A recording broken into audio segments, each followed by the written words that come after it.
Robb Returns. 42 Angry Comrade. Summary. The war is not going well for the North. The old gods have no choice. Robb Stark must return to Winterfell, to a time when what he knows can make a difference. Notes. See the end of the work for other works inspired by this one. Chapter 1. Chapter text. Just to clarify something, I post under the name The Dark Scribbler on fanfiction.net. On the alt history board I post under the name Comrade. Ned. He hated the books. His father had made it look so easy, had made all the numbers dance, had been able to recall the most astonishing details of all the trade and administration of the North. But he was not his father and he hated the books, the ledgers, the endless administration. But it had to be done. The North wouldn't run itself. And besides, you could tell what was happening when you looked at the ebb and flow of goods around the North. More trade going to Bear Island meant that the Mormonts were getting paranoid about the Ironborn again. More requests from the Wall for, well, everything, meant that the plight of the Night's Watch was getting worse, and he sighed and made another note to remind Robert that something had to be done to bolster the Wall before the wildlings paid another visit. More complaints from the Dread Fort meant that Roose Bolton was getting worried about something. Yet more complaints from the Karstarks meant that they were getting ambitious again. Well, they all had their concerns. Winter was always coming. Knuckles rapped on the door to his solar and he looked up. Lewin was standing in the doorway, clutching at his chain and looking concerned. "What is it, Lewin?" The older man walked in and closed the door behind him. "Your pardon for disturbing you, my lord, but I am getting very worried about Robb. Something is very wrong with him." Ned Stark put his quill down and straightened up from the books with a sigh. "I know, Kat and I were discussing it last night. Yet whenever I ask him what is amiss he just looks at me with that strained look and makes an excuse and hurries away, I know not where to. I think I have an answer to that riddle, or at least a part of it. I just found him in the Weirwood, praying before the heart tree. He's always been devout, but never have I seen him pray as fervently as I just now witnessed." Ned looked at him. "Did you hear his prayers?" "A snatch of them." He was asking why he had been sent back and what he was to do now. "Sent back?" Ned frowned. "Sent back from where?" "I know not." He must have heard me coming because he looked up, smiled a smile that was more a grimace and then left. Lewin paused and then seemed to come to a decision. "I think that Robb is also the one who has been in the library so much of late. I knew that someone was looking through the books a lot, but I did not know who until I overheard Robb muttering a piece of doggerel from the books about the old gods. And old Nan told me that Robb has been pestering her for more of the old tales." This really took him aback. The old gods. Why would he be seeking knowledge of the old gods? Lewin spread his hands in bafflement. "I know not, my lord. As I said, I am concerned." Ned stood and walked to the fire, where he warmed his slightly stiff hands. "Whatever is amiss with Robb, it started 10 days ago. When he entered the Great Hall to break his fast." "I agree," Lewin muttered. "But what could have happened?" Ned thought back.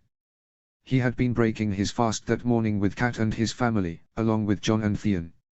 Robb had been missing and he had been about to irritably order a servant to go and find his eldest son when all of a sudden he had arrived. He had looked as if he had dressed hurriedly and then run as fast as he could, because his chest was heaving. And his reaction on seeing Ned had been a strange one. He turned white as a sheet and then reeled. "Father." He had said the word as if he had been stunned. And then looked around the table and staggered forwards to it. He had hugged Bran and Rickon, both of whom had wriggled and squirmed and protested, hugged Arya, who had gone bright red with fury, and Sansa, who had rolled her eyes, and then stood and stared again at Ned. "Robb, are you quite well?" Kat had asked in some startlement. "I am quite well, mother," Robb had replied, still in that stunned tone of voice. "Father. It is good to see you again." Ned had frowned. "I was here last night," he had said carefully. "I haven't gone anywhere." Robb paused, seemingly choked up about something, and then had caught sight of Jon and Theon. A great smile had split his face at the first, followed by a murderous glare at the latter. "Theon." He said the word in a low, equally murderous, tone that made the Greyjoy boy blink in bafflement.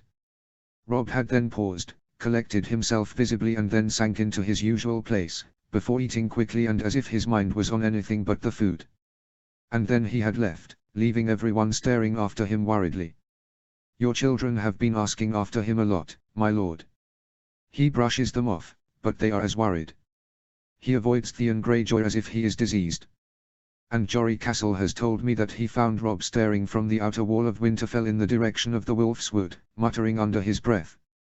And, he broke off, obviously reluctant to speak. Go on, Lewin, Ned prompted. Tell me. Roderick Castle tells me that his fighting style has changed. He swings a sword with the eyes of a man who has fought in battle, Roderick says, the eyes of man who has killed. And I do not doubt him. His eyes are different, my lord. He has the eyes of an older man. Ned Stark looked at his old friend and advisor. I had thought that no one else had noticed that. Had hoped it. What should I do? Every time I try to confront him he makes an excuse and leaves. Lewin nodded thoughtfully. I had noticed that. I suggest that you talk to him in the wood. He seeks solace there. Perhaps you can talk to him there. Robb. He didn't know what to do. That was irony writ large, that was.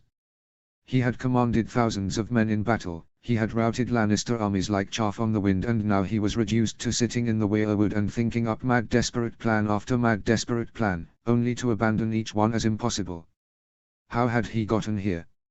How had he gone from that cold, hard floor in Walder Frey's banqueting chamber, feeling the life drain out of him from the various quarrels in him before the blade of Roose fucking Bolton had ended it all, to all the way back to Winterfell, before his father had gone south and died in the maze of corruption that was King's Landing?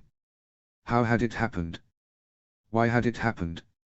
It had taken a day to convince himself that he wasn't dreaming, that this wasn't some last mad fever delirium before his death. That father, and Bran and Rickon and mother weren't dead and Sansa a prisoner, that Arya wasn't missing and that Jon wasn't lost to the wall. And as for Theon. He scrubbed his hands through his hair roughly and forced himself to think. He had worked out that the date was about 2 months before the news had come of the death of Jon Arryn. There was still time to change things, if that was what he was there to do. He couldn't imagine any other reason for whatever had happened to happen.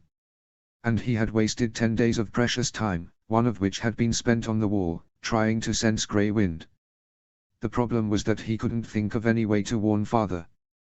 Well, any way of warning father that wouldn't lead to him being confined under the tender mercies of Maester Lewin for a head injury that might explain his evident insanity in claiming to have been sent back from the future. Somehow you're going to have your head cut off by the violent little shit who thinks that he's the son of King Robert, but who instead is the son of the Queen's incestuous relationship with her own brother wouldn't go down very well. Very well then, a hint perhaps. Something about warning Jon Arryn that he was about to be poisoned, probably by the Lannisters. But what proof could he give, other than a tale that would make him seem insane? He didn't know what he should do. If this was a military problem then he could think it over and come up with a solution in an instant. But it was not. This was politics and he hated politics. It was his one weakness. He looked at the heart tree. Why did he keep coming here?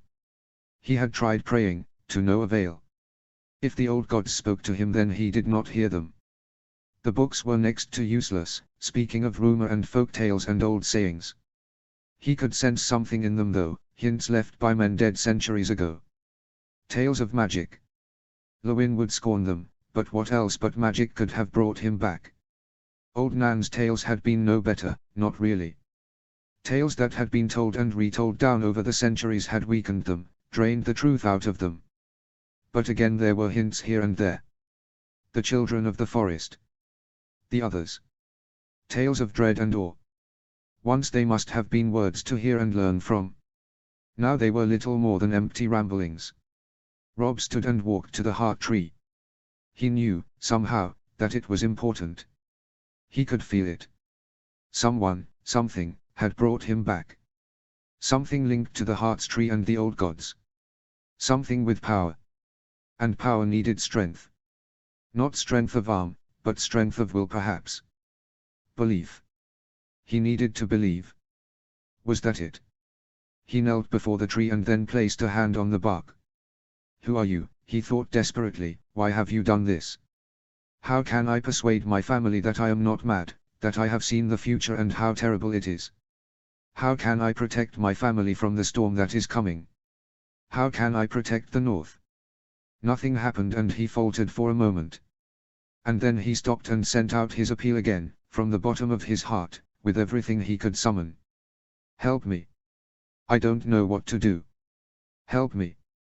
The bark seemed to warm and then chill and then warm again under his hand, and then something seemed to chime faintly deep within him, something that made him shiver for an instant. He closed his eyes and concentrated. I feel you. Who are you? What must I do? Tell me, please. I have to save Father. I have to protect the North. The chiming seemed to arc upwards and he felt warm for a moment. For a dizzying instant he felt like a spark blown upwards from a fire. What was happening to him? Something seemed to be calling his name from the farthest possible distance, a thin sound right on the edge of his hearing. Who are you? Tell me how I can warn Father. Tell me what to do. Why was I sent back from the moment of my death? And then a hand fell on his shoulder. He opened his eyes hurriedly and looked into the concerned face of his father. Warn me about what, Rob? And what's this about your death? He sounded horrified. He thought desperately. That chiming was still resonating somewhere within him, less strongly now, but it was still there. He had to keep it, he had to find out what had happened to him. The heart tree was important, he knew that now. Father, he said thickly, trying to make his mind work properly. He felt as if he was trying to do something impossibly difficult by instinct. I must talk with the old gods. Something is trying to talk to me. His father peered at him and then hissed in surprise. Your eyes, there is red in them. Rob blinked and almost lost the chiming. No. No, he had to do this. He concentrated hard again. I am a Stark of Winterfell, he thought desperately, the blood of the first men flows in my veins. Speak to me. Father's grip tightened and Rob could sense his worry, his panic. Rob. I must do this. I have to know. I need to know why I was sent back. The chiming was stronger now, almost in time with the thundering of blood in his chest, vibrating within him. You're trembling. Rob, what's happening to you? Father sounded out of his mind with worry now. Show him. Rob didn't know where the voice came from or who said the words. Instead he reached out with his free hand and took his father's hand in a grip of iron. Help me, Father. And then blackness fell. Ned. Ned found Rob in exactly the place he was hoping to, the weirwood. His son was sitting on the ground and staring at the heart tree, muttering something just under his breath as he did, something that Ned just couldn't quite make out. He paused. He didn't want his son to bolt again, he had to reassure him, to get him to talk. But then he watched as Rob stood and walked over to the tree and knelt before it, putting his bare hand on the bark. His lips moved as he said something under his breath. Ned took a step towards him and then he stopped. Rob had closed his eyes and was speaking again, this time a little louder. Perhaps he was unaware of the fact that he was speaking his thoughts aloud, so fierce was his face and his pose. And then Ned finally heard snatches of it as Rob raised his voice a little. Who are you? Tell me how I can warn Father. Tell me what to do. Why was I sent back from the moment of my death? Who was who? Warn him of what? And sent back from where? Death. Ned felt the blood drain from his face. This was madness. He strode over to his son, hesitated for a moment and then placed a hand on Rob's shoulder. Warn me about what, Rob? And what's this about your death? He asked the questions quickly and seriously. Rob looked up at him and Ned hissed in shock. The pupils of Rob's eyes had taken on a strange red tint, not bloodshot but as if they had started to change to a different color. Something sparked at the back of his head, some old tale that his great-grandfather had told him when he was just a small child. Something about the old gods. Your eyes, there is red in them. His son seemed to return slightly but then frowned again in concentration. What was he trying to do? Well enough, he needed to call him back from wherever he was trying to go to. Rob. But his son interrupted him. I must do this. I have to know. I need to know why I was sent back. And he was starting to shake. Ned could feel it, but if it was his muscles that were shaking or his very bones he could not tell. "You're trembling. Robb, what's happening to you?" Something happened then. The face of the heart tree seemed to come alive for a moment. And then Robb, in a voice that Ned had never heard from him before, grabbed his free hand and said, "Help me, Father." Darkness appeared below him and he fell. They fell. He was too surprised to say a word and he felt something in his own bones now. Where they fell to or for how long he could never say afterwards, just that they fell. And as they fell he heard snatches of words, in the voices of Robb, Cat and others. "Call the banners." "Good, that means you're not stupid." "Why? Why, Theon? We will kill them all." "The king in the north." "The king in the north?" "No. Not the reigns of Castamaria." And then it stopped. He was in darkness, Robb was gone somewhere in that darkness and yet somehow he wasn't afraid. And then suddenly he stood by a tree and watched as his son, dressed in plate armor as if for war, hacked at a group of tree, ruining his sword as the tears poured down his face. Ned wanted to go to him but could not. He was rooted in place as if he was a tree himself. Cat was walking towards Robb, tears on her own cheeks, but when she spoke to him Ned heard nothing. Instead he heard two voices, one old reedy and querulous and the other deep and low, like rocks grinding against each other. "Why them? What have you done?" There was a prophecy. The first voice seemed agitated. "It was necessary. Too much has gone wrong. Too many voices are stilled. Your plan was not enough. You have forgotten much." This seemed to annoy the first voice. "Forgotten what?" "Things were in place. The boy was finally with me. I had my replacement." Cat was no longer speaking to Robb, instead Robb was on horseback now, with Great John Umber and the Pick of the North next to him. Their steeds were stamping in readiness and Ned saw Robb raise a steel-gloved fist as he pointed forwards. Death and violence hung in the air and Ned could sense that men were about to die at the hand of his son. Where was this? What was this? Your replacement was just a part of the picture. You had forgotten that. We need the voices. We do not do this lightly. But it must be done. Otherwise the song will end and we will be no more. Prophecy can be rewritten. You forgot that. And he is awake." The charging men on horseback passed from Ned's sight and now he saw Robb on a field of battle, surveying the aftermath. He was pale and there were shadows in his eyes, the shadows that came from having led men into battle and seeing some of them die. The first voice seemed to be shocked. "Impossible. I would have felt him wake." He woke slowly. He was ever cunning. An animal, but even an animal can be cunning. Your ancestors lost a good man when he was changed into what he now is. The decision has been made in any case. It was necessary. Your successor will still come to you. Another picture. A wedding. He could see faces that he recognized. Was that Brynden Tully? And Walder Free, the old man who kept outliving everyone else? And Robb and Cat? Wait. Ned's eyes widened as the first crossbow quarrel was shot into his son, who jerked wildly. "No. No, this could not be. How long must I wait?" The first voice said the words bitterly. "Not long. Not long by your time or mine. Yours." Another quarrel hit Robb as he tried to stand. Blood was flying everywhere now as a massacre started, as men knifed other men under the grinning gaze of the old man at the high table with the eyes of a lunatic. No. His son was dying. He had to do something to stop this. Very well. Who will tell them? We have picked out someone. Another bolt. Ned wanted to scream his son's name, wanted to get to him, wanted to upturn the tables and use them to protect him. And then he caught sight of a man standing up and walking calmly towards Robb. Roose Bolton. Ned sighed. Roose was a good man. He would save Robb. If only he would move faster. Wait, he had a knife in his hand.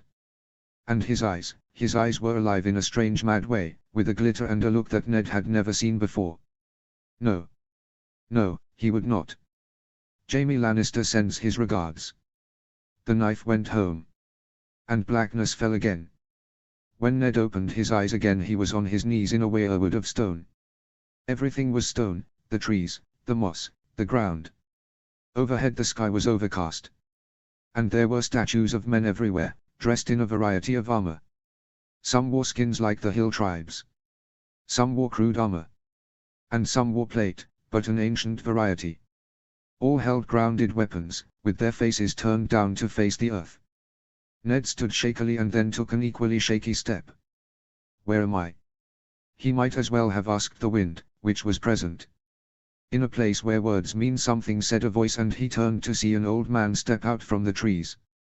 He had to be the oldest man he had ever laid eyes on, dressed in robes like a maester and with a simple belt around his waist. As he approached, Ned swallowed. His eyes were the same color as a weirwood tree. You are a Stark, are you not? I am, Ned said.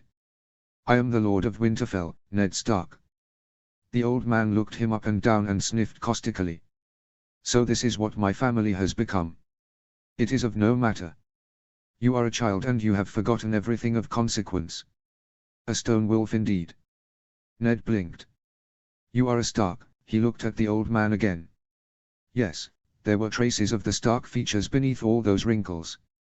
One of the first, the old man said firmly. Words have meaning here. Names even more so. Stark. What does it mean? It is our name, Ned said, confused. The old man rolled his eyes in disgust. No. You do not see. Stark. It means plain, the plainest of possible views. We always strip things down to the basics, boy. We see things as they are. Winter is always coming. That is the strength of our house. You have let them weaken that view. Them? Ned asked, bewildered. The fools to the south, with their fripperies and their jealousies and their foolishness. Your eyes should be in the north. Winter is coming. And a mistake was made. Your son was not warned. Robb.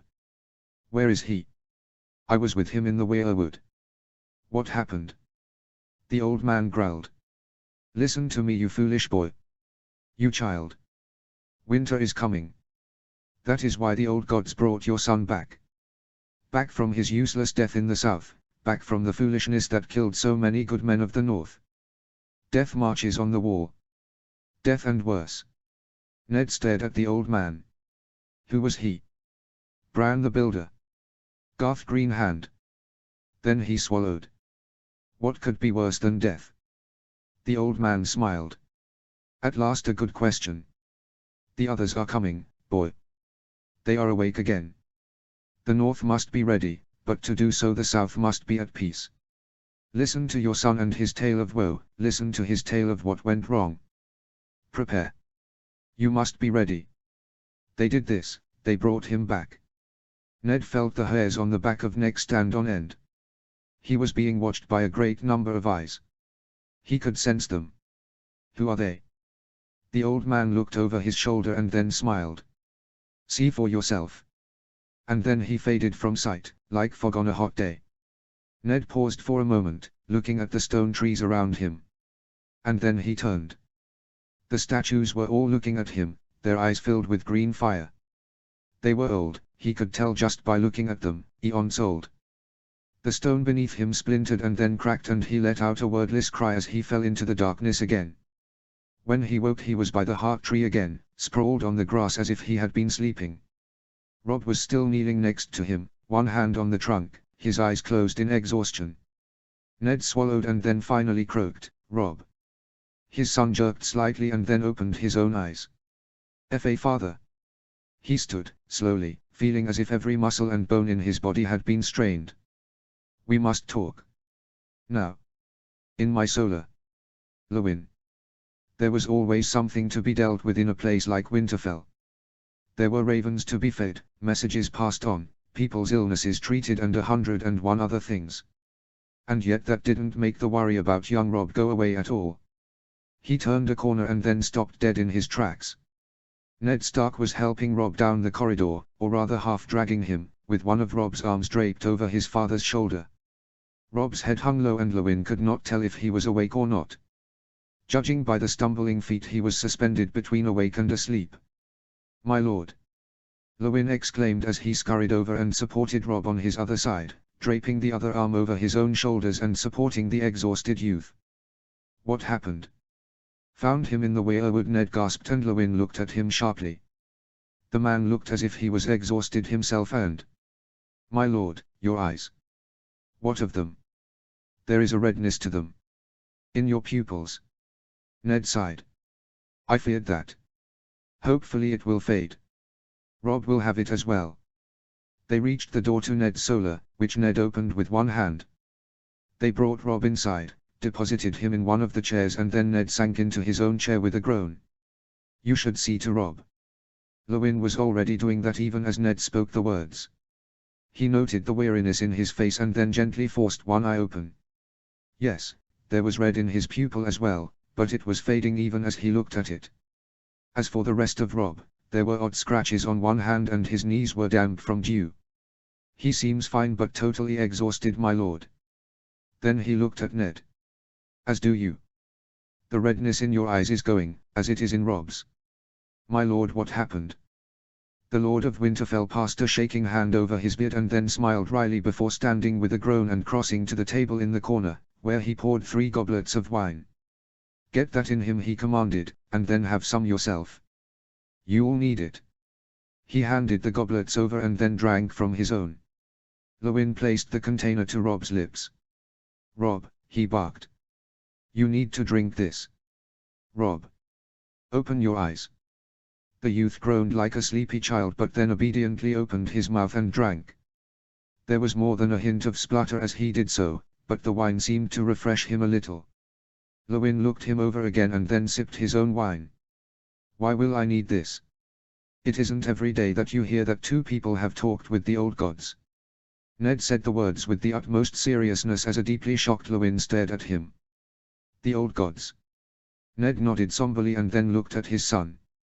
I found him where you suggested, Llewyn, in the weirwood. He was kneeling in front of the heart tree, asking it for answers. Asking how he could warn me. Asking why he was sent back from the moment, he faltered, his voice cracking for an instant, from the moment of his death. I thought his wits were addled, Llewyn. But then I saw his eyes. The red was stronger. Like the sap of the trees around us both in the weirwood. And then he grabbed my hand and... I had a vision, Llewyn. I saw flashed of Robb in different places. In one he was leading a charge of northern heavy cavalry, in another he was walking amidst the bodies from a battle. Ned clenched his fists for a moment. And I saw him die, Llewyn. I saw my own son die. He choked each word out as if they hurt his mouth. Llewyn calmed his whirling thoughts with another sip of wine. Pardon me for asking this, my lord, but where did you see him die? Ned leant back in his chair and closed his eyes for a long moment. It must have been at the twins, he said eventually. I saw Walder Free there. The filthy swine broke guests' rights. He had his men murder Robb and his own men. Crossbows and knives.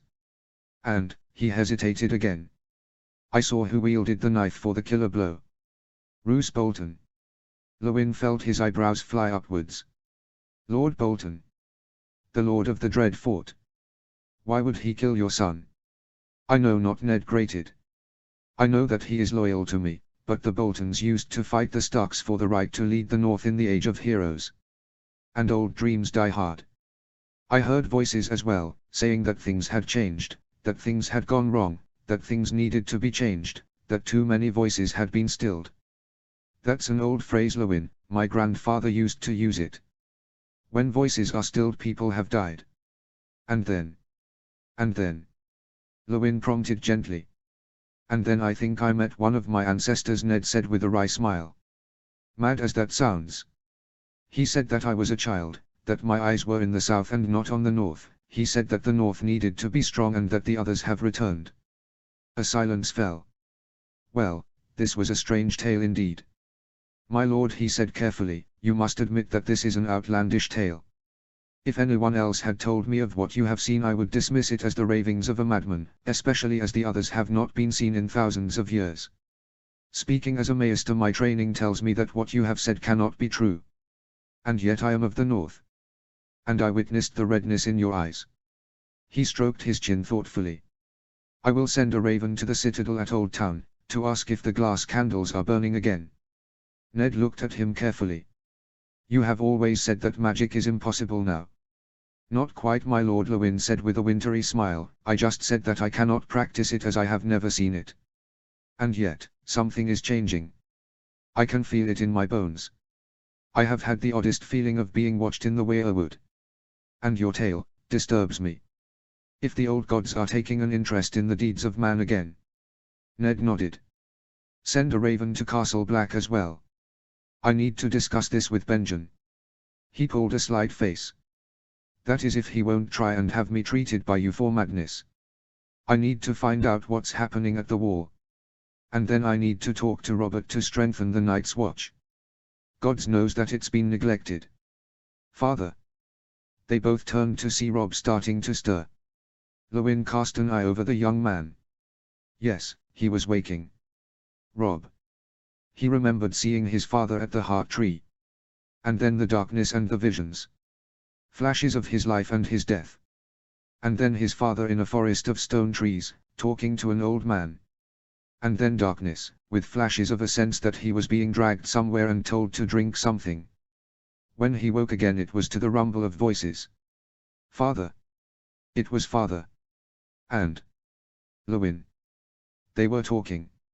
About him. About the old gods. He made a monumental effort and finally opened his eyes. Father.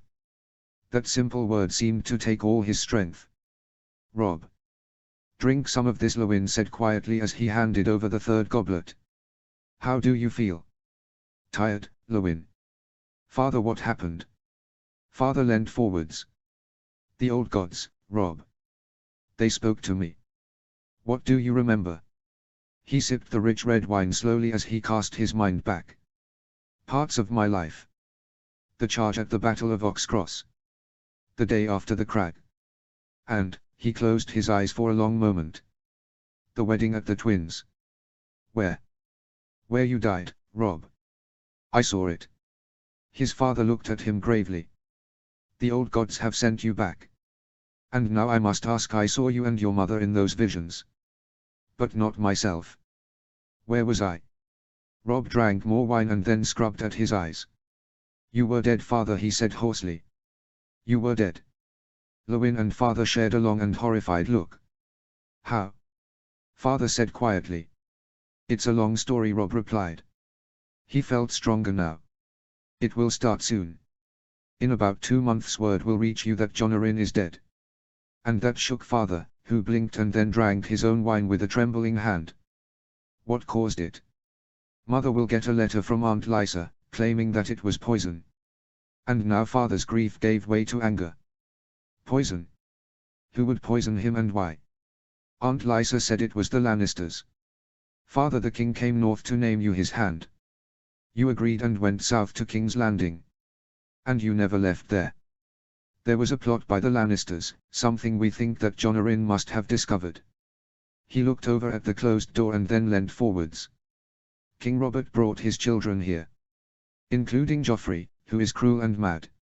And they're all blonde, father. Every one of them. Father frowned.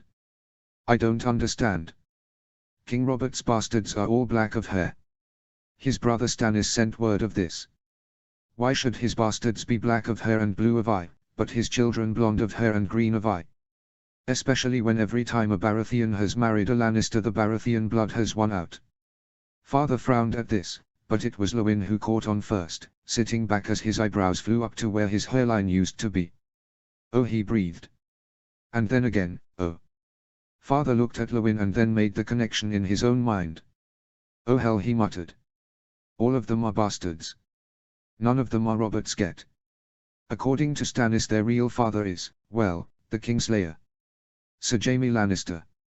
This seemed to stun the other two men, who looked at each other and then seemed to communicate in the language of the eyebrow, as Bran had once named it, an age or more ago. We tell no one outside this room, father said eventually. Not yet anyway. That is information worth killing for. I know, Robb said. I think that Bran found out. There were 2 attempts on his life. The first was when he fell from one of the disused towers here. He lived but, he lost the use of his legs and he could not remember what happened. We realized later that he must have been pushed.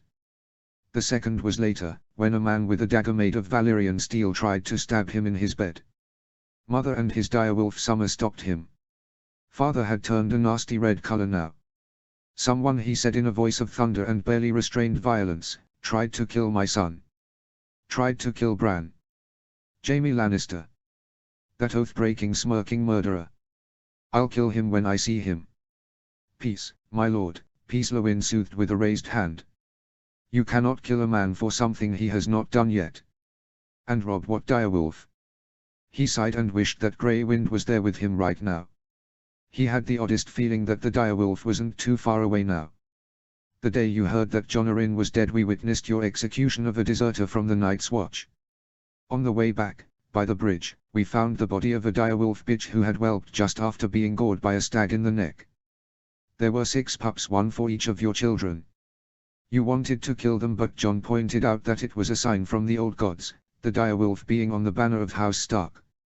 He smiled. Mine is Grey Wind. Will be Grey Wind. This is confusing. Obviously, father said with a small smile, having calmed down a bit. So I went south to King's Landing and discovered that the children of the king are all bastards. Yes, I can imagine that would be something to get anyone killed. Wasn't I able to get word to Robert? He died, father. There was a hunting accident.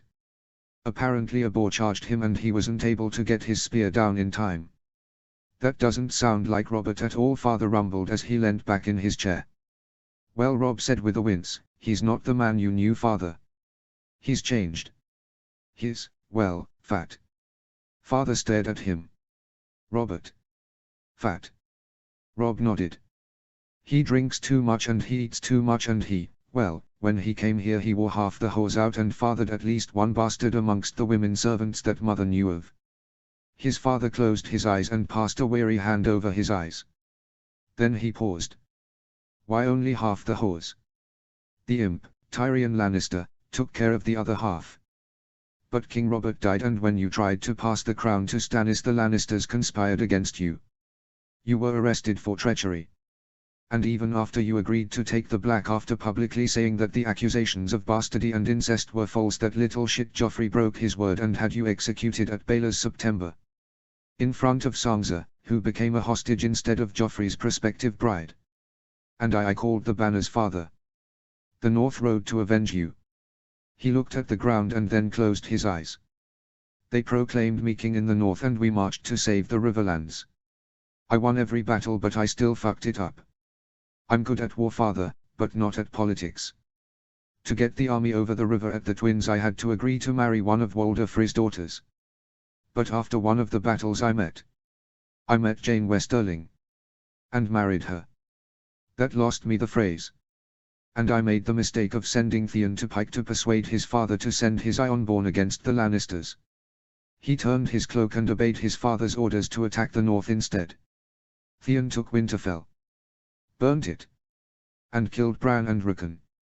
An ugly silence fell. I am starting to realize, Lewyn sighed, why the old gods sent you back. Your tale is all of woe for the North. And no, my lord, you cannot kill Theon either. He has not yet done what did in the future that Robb is from. Did you ever meet Balon Greyjoy?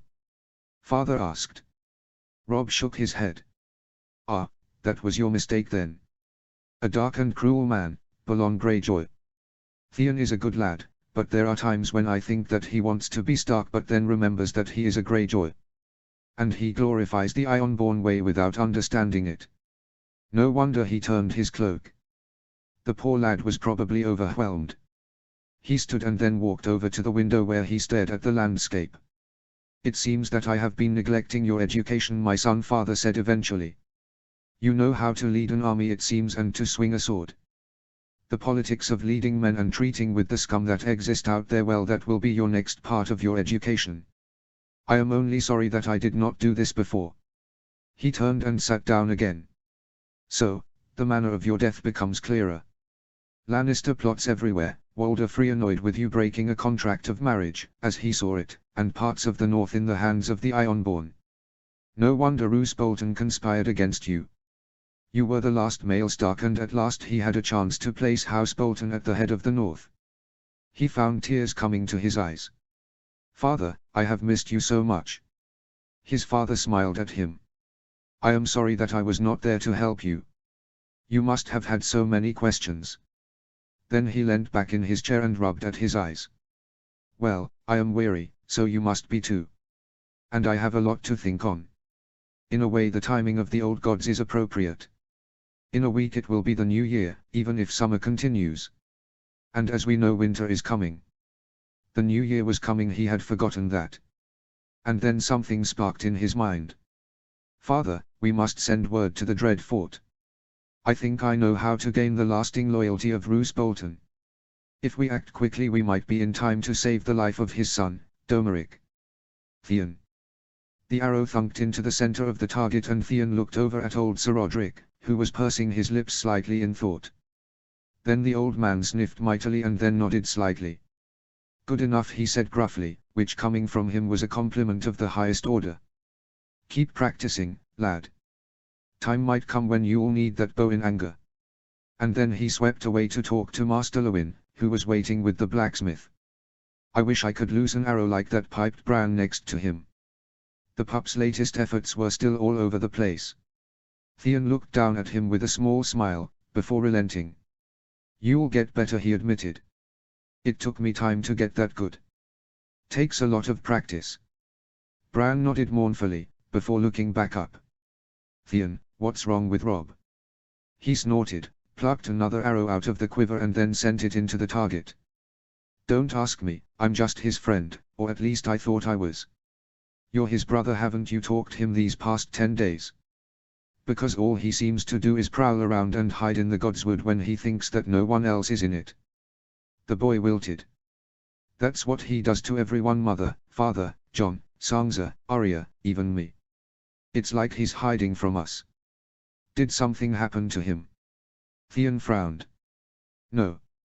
That was the day after we got some ale from, never mind that part, your mother wouldn't like you to hear that part. I don't remember him hitting his head or anything. And then the next morning he reels in like he was still drunk and... I don't know, Bran. I wish I could help, but he just won't talk to me. He's talked to me. Theon and Bran both whirled around to see Lord Stark approaching on quiet feet. He'll talk to you soon. He's been thinking through something very important. Robb's a good lad, he takes things very seriously. And it seems that I've been neglecting part of his education. He'll be spending less time here in the practice yard and more time with me in my solar, learning how to run the North. Bran perked up a little at this and then ran off to tell the watching Arya, who was sulking next to their mother, who was talking to one of the servants. Theon watched him go and then looked back at Lord Stark, who was inspecting the results of his archery practice. Not bad at all. Tight grouping. We need to take you hunting again, lad. And then he looked at Theon and there was something about his gaze that made him feel a bit uneasy. You've been here for 8 years now, Theon. Do mind if I ask you a question? Of course not, Lord Stark. What do you remember of Pike? Of your father? Theon blinked at the question. I remember it. Pike, that is. I remember the smell of it. Yes, that was hard to forget. How tall the towers were. It was strong. He said the last words with a hint of defiance. Lord Stark's gaze flickered to the towers of Winterfell. Towers always are taller to young boys than to man, he said enigmatically. And your father? This was a darker subject, and Theon looked at the flagstones under his feet for a long moment as he remembered the striding man who cursed at everyone and who never had time for a small boy. He was always busy, he muttered. He was fighting a war against you and... I seldom saw him. Lord Stark looked at him, a long and steady gaze that seemed to peer deeply into his very soul. He'd never been the subject of one of Lord Stark's famous gazes, not really, and he quivered with uncertainty. And then the older man stirred and smiled and laid a hand on his shoulder. One day you will be ruler on Pike. And when that day comes you'll know what it's like to make decisions that affect a great many people, and it's hard. Any man who says it isn't is a liar. It's hard. Now, your father's way of command is very different from mine. Iron-born traditions are not of the North, and there was a reason for that war that your father fought. A reason why so many fought against him. You need to realize that last part. But times change and men change with them. Making that change happen is difficult. I hope that you'll always be welcome here in Winterfell. Robb is learning to rule the North. If I can help you, if I can give you advice about what it will be like when you one day return to Pike and step out of the shadow of your father, the way that Robb will one day have to step out of mine, then the door to my solar is always open to you. He paused and then laid a hand on his shoulder again. You have been like a son to me. You know that, don't you? Something eased within him, somewhere in his heart, a tension that he had not known was there. Thank you, Lord Stark, he said thickly. That means much to me. Good.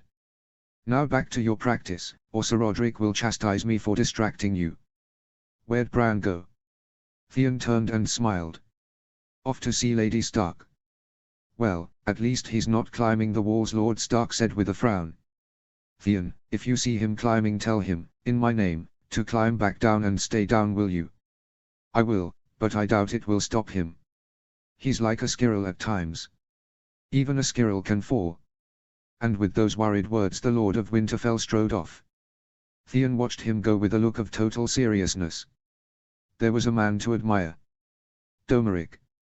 He had been a league away from the Dread Fort when the messenger found him, a short man on a large horse who was quite skilled at tracking. Damn his eyes. You are required back at the Dread Fort, young lord, the messenger panted. Lord Bolton wishes that you return at once. Domeric sighed and then turned a yearning gaze to the road that led to the Weeping Water and the brother that he had always wanted to have, especially after all the time that he had spent at the Red Fort in the Vale. There he had had brothers in all but name. Here he had a brother of the blood. But father had called him back and he would have to obey him, so he turned away from the road to the river and started riding back to the Dread Fort. He did not ask the reasons for his summons, father would not have told the messenger and the messenger would not have dared to ask the Lord of the Dread Fort. However, he suspected that this might be a ruse by father, who seemed to disapprove of Domeric's wish to visit his half-brother. Why he disapproved he did not know, but then father could be secretive at times.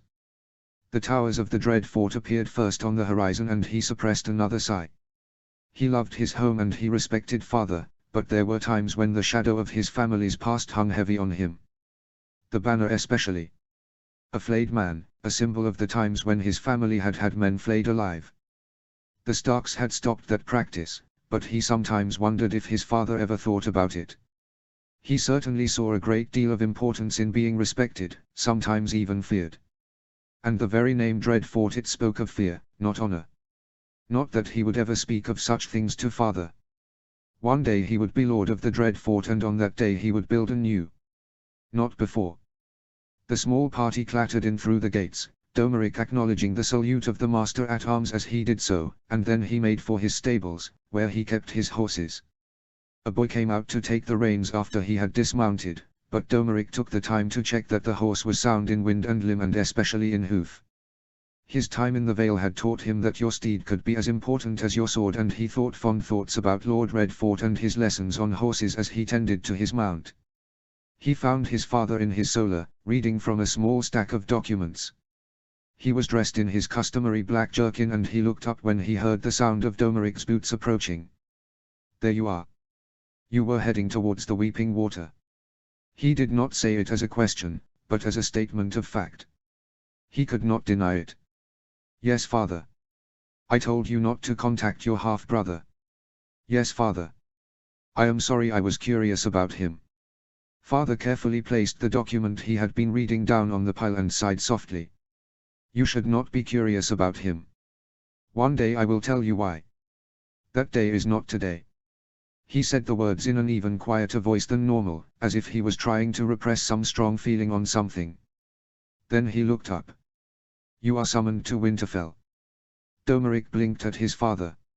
Of all the reasons for his recall to the Dread Fort, this one was the least likely he would have thought. The Boltons were the sworn banners of the Starks, but the two houses were not close. Too much blood had flown in the past for that, too much rivalry. Why, father? Lord Stark would have you visit Winterfell, it seems. and he desires that you bring much reading matter with you. Father sat down and stroked his chin, the way that he did when he was thinking very, very hard. This again threw Domeric's wits a little. Reading matter. Books. Books on the old gods and the others to be precise. A most odd request. Domeric walked to a chair and, upon a wave of the fingers from his father, sat down.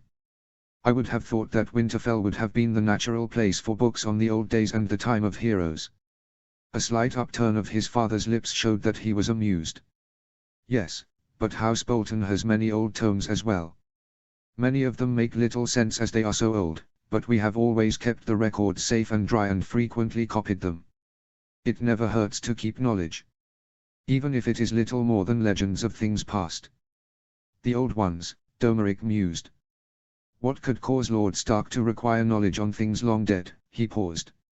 I would say long dead if they ever existed, but if they never existed, what is the purpose of the wall? Father looked at him with what seemed to be surprise and then no little thought. An excellent point, Domeric. All too often we forget the wall. He paused and then shrugged. Well, no matter. I am having the required tomes assembled. You will leave as soon as possible. House Bolton will assist Lord Stark on this matter. And when you are at Winterfell you must ask what prompted this inspection of the past. You should take your smaller harp. They say that Sansa Stark is quite the beauty. He looked at his father affectionately but with a little wryness to his smile.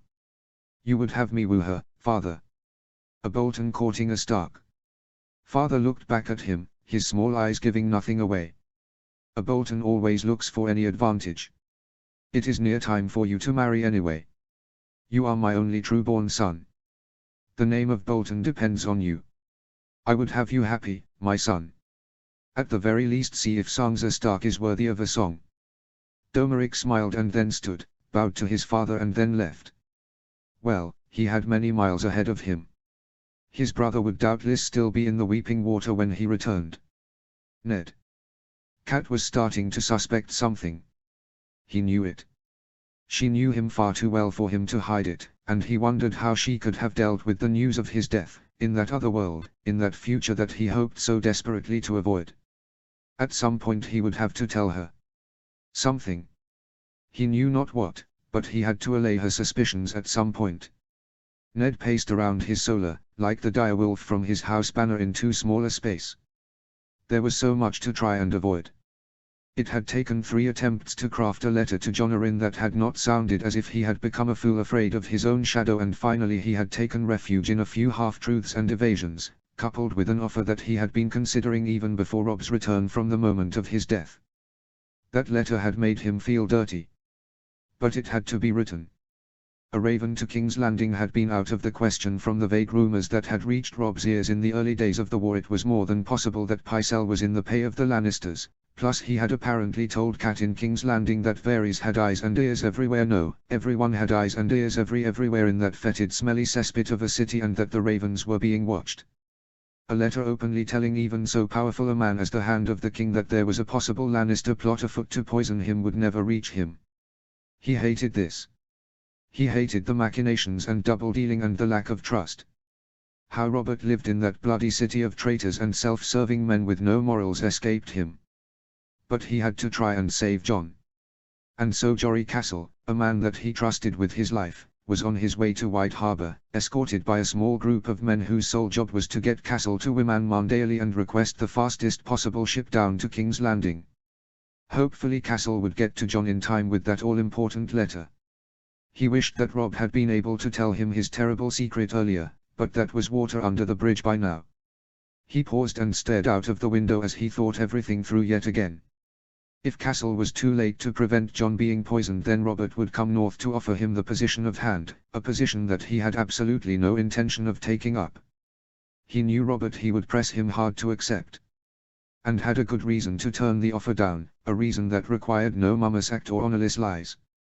He was needed in the north because the others had returned, a threat that he had barely the faintest idea how to deal with, other than reading every book, every fable, every legend and every song about how they could be defeated and then send as much as he could to the wall.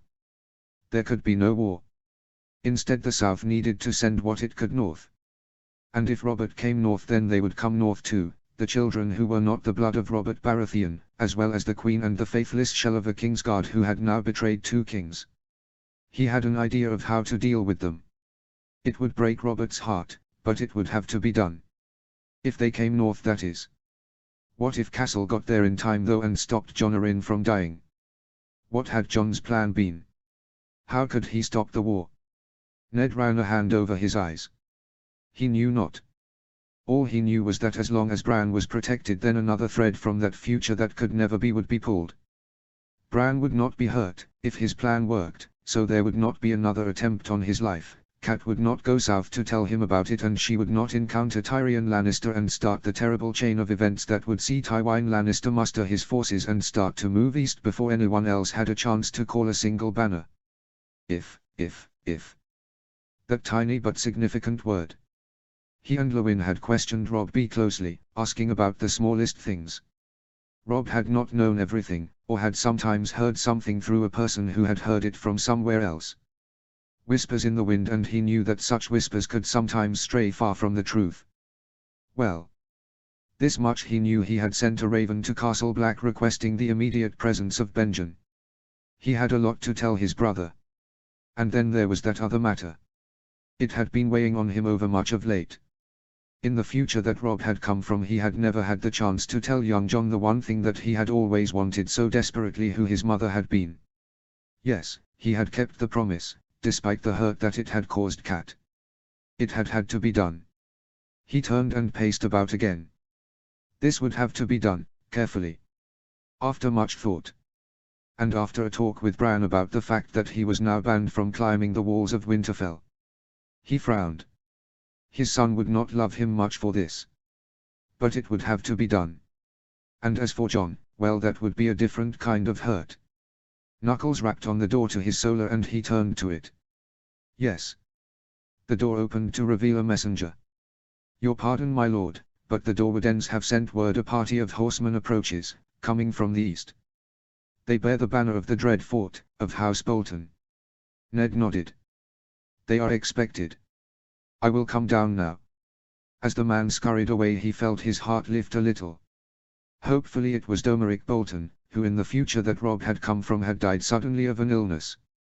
If he still lived, then maybe the future could be changed. If. Such a small word. But things could turn on it. He strode out of his solar. Bran.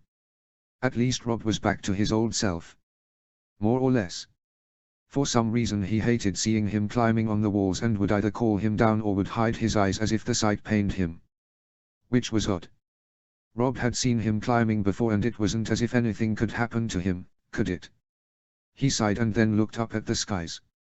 Far above him he could see an eagle soaring upwards. Oddly enough, his dreams of flying had diminished recently. He wished that they hadn't and that he could dream those dreams again. To soar like that eagle, to see things from the air that no one else could.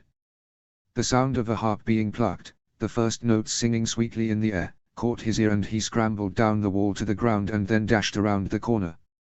Domeric Bolton was there in the courtyard, his long black hair caught in a queue and his harp in his hand. In front of him were arrayed a number of people, mostly women, including Mother and Sansa. Not Arya though. He looked about and caught sight of an affronted figure stalking away with her eyes rolling. No, she'd probably end up watching Robb, Jon and Theon sparring. To be honest, Bran wasn't sure what to make of Domeric Bolton and he watched the man carefully as he started singing. He was very good at the harp as well as the song. Should a knight sing though? Domeric had spent time at the Red Fort, with one of the finest knights of the Vale, and that was a worthy thing to admire. However, Bran wasn't sure about all this warbling. He shrugged internally and then pricked up an ear. Metal clashing against metal. Yes, someone was sparring. He made sure that Mother wasn't watching him and then sidled away before making a dash for the practice yard. There he found Robb and Jon and Theon, all stripped to the waist and all holding practice swords, ones that were weighted properly but blunt. And to his fascination, Robb was instructing the other two, watched by Arya to one side and a very interested Roderick Castle to the other. Keep your weight more in balance as you strike, Robb was telling Jon as they traded blows. When you fight, then your feet are important. If your opponent catches you off balance, then he parried a blow, rolled his shoulders and then pushed John so hard that he lost his balance and fell over. You lose. Theon smirked at John, who was looking annoyed from his position on the ground, and then struck out at Robb, who dodged and then parried once, twice and then caught Theon a nasty slap on the ribs with the flat of his sword. And watch your eyes. Too much movement betrays what you're going to do next. That bloody stung. Theon groaned, before narrowing his eyes and attacking again. Robb met him blow for blow before turning inside Theon's thrust and shoulder, charging him the same way that he had John, who was now on his feet and ready for another go. Not that he got very far. John swung up and over to his right, was parried, thrown off balance and then somehow ended up back on the ground again. Damn it, he cursed, you don't fight fair, Stark. Robb paused and then looked over at Roderick, who was smiling sourly. Is war fair, Roderick? The sour smile grew sour. Never. If it is, then you're doing something wrong. And he's right, lads. Watch your feet and don't indicate where you're going to attack next. You need more training. A hand fell on Bran's shoulder and he jumped slightly, before looking up. Oh, it was Father. I thought I'd find you here, he said kindly. Watch and learn, my son. It'll be you soon there. Bran thought about that and then swallowed nervously as he saw Theon and Robb joke about how many bruises they'd have in the morning. The three nodded respectfully at Father, who nodded back, but Bran thought that he saw an additional weight to the look that Father sent to Robb, some wordless message that he could not decipher.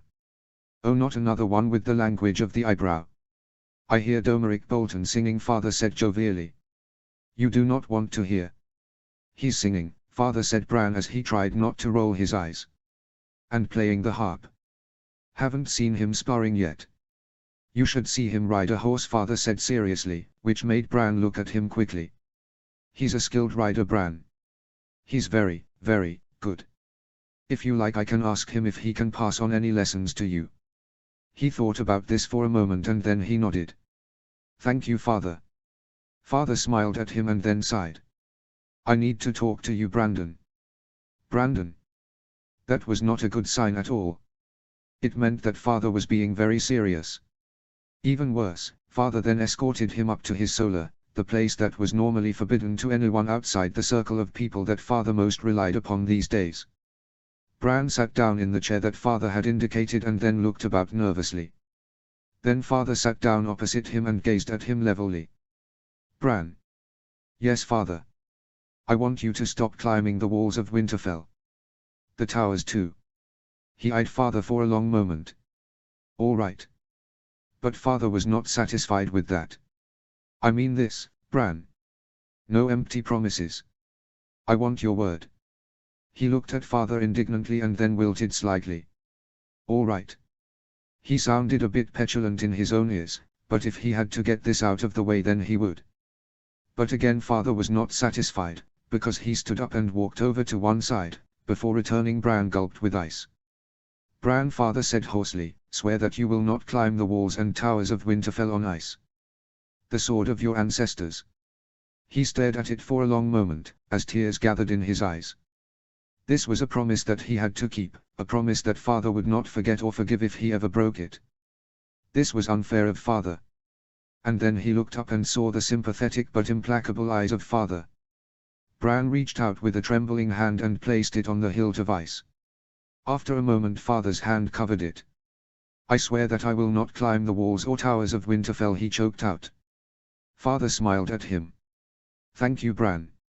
He nodded at the words, his vision blurred with tears, and then he ran out of the solar, sobbing with grief. Catelyn. Ben will be here in 10 days, Ned said as he entered the room and closed the door. He smothered a yawn with his hand. It will be good to see him again. Kat smiled at him as she brushed her long red hair carefully. It cannot be easy for him to visit often, being on the wall. Ned replied as he stood by the fire and stared into the flames. There is much I need to discuss with him. He paused and then started to disrobe. When he looked up again his face was serious. The news from the wall worries me. More wilderling raids, more rumors of this king beyond the wall, Mance Rayder, the weakness of the Night's Watch. I'm worried, Kat. She stopped and looked at him. She could see the worry in his eyes. You are that worried about the wall?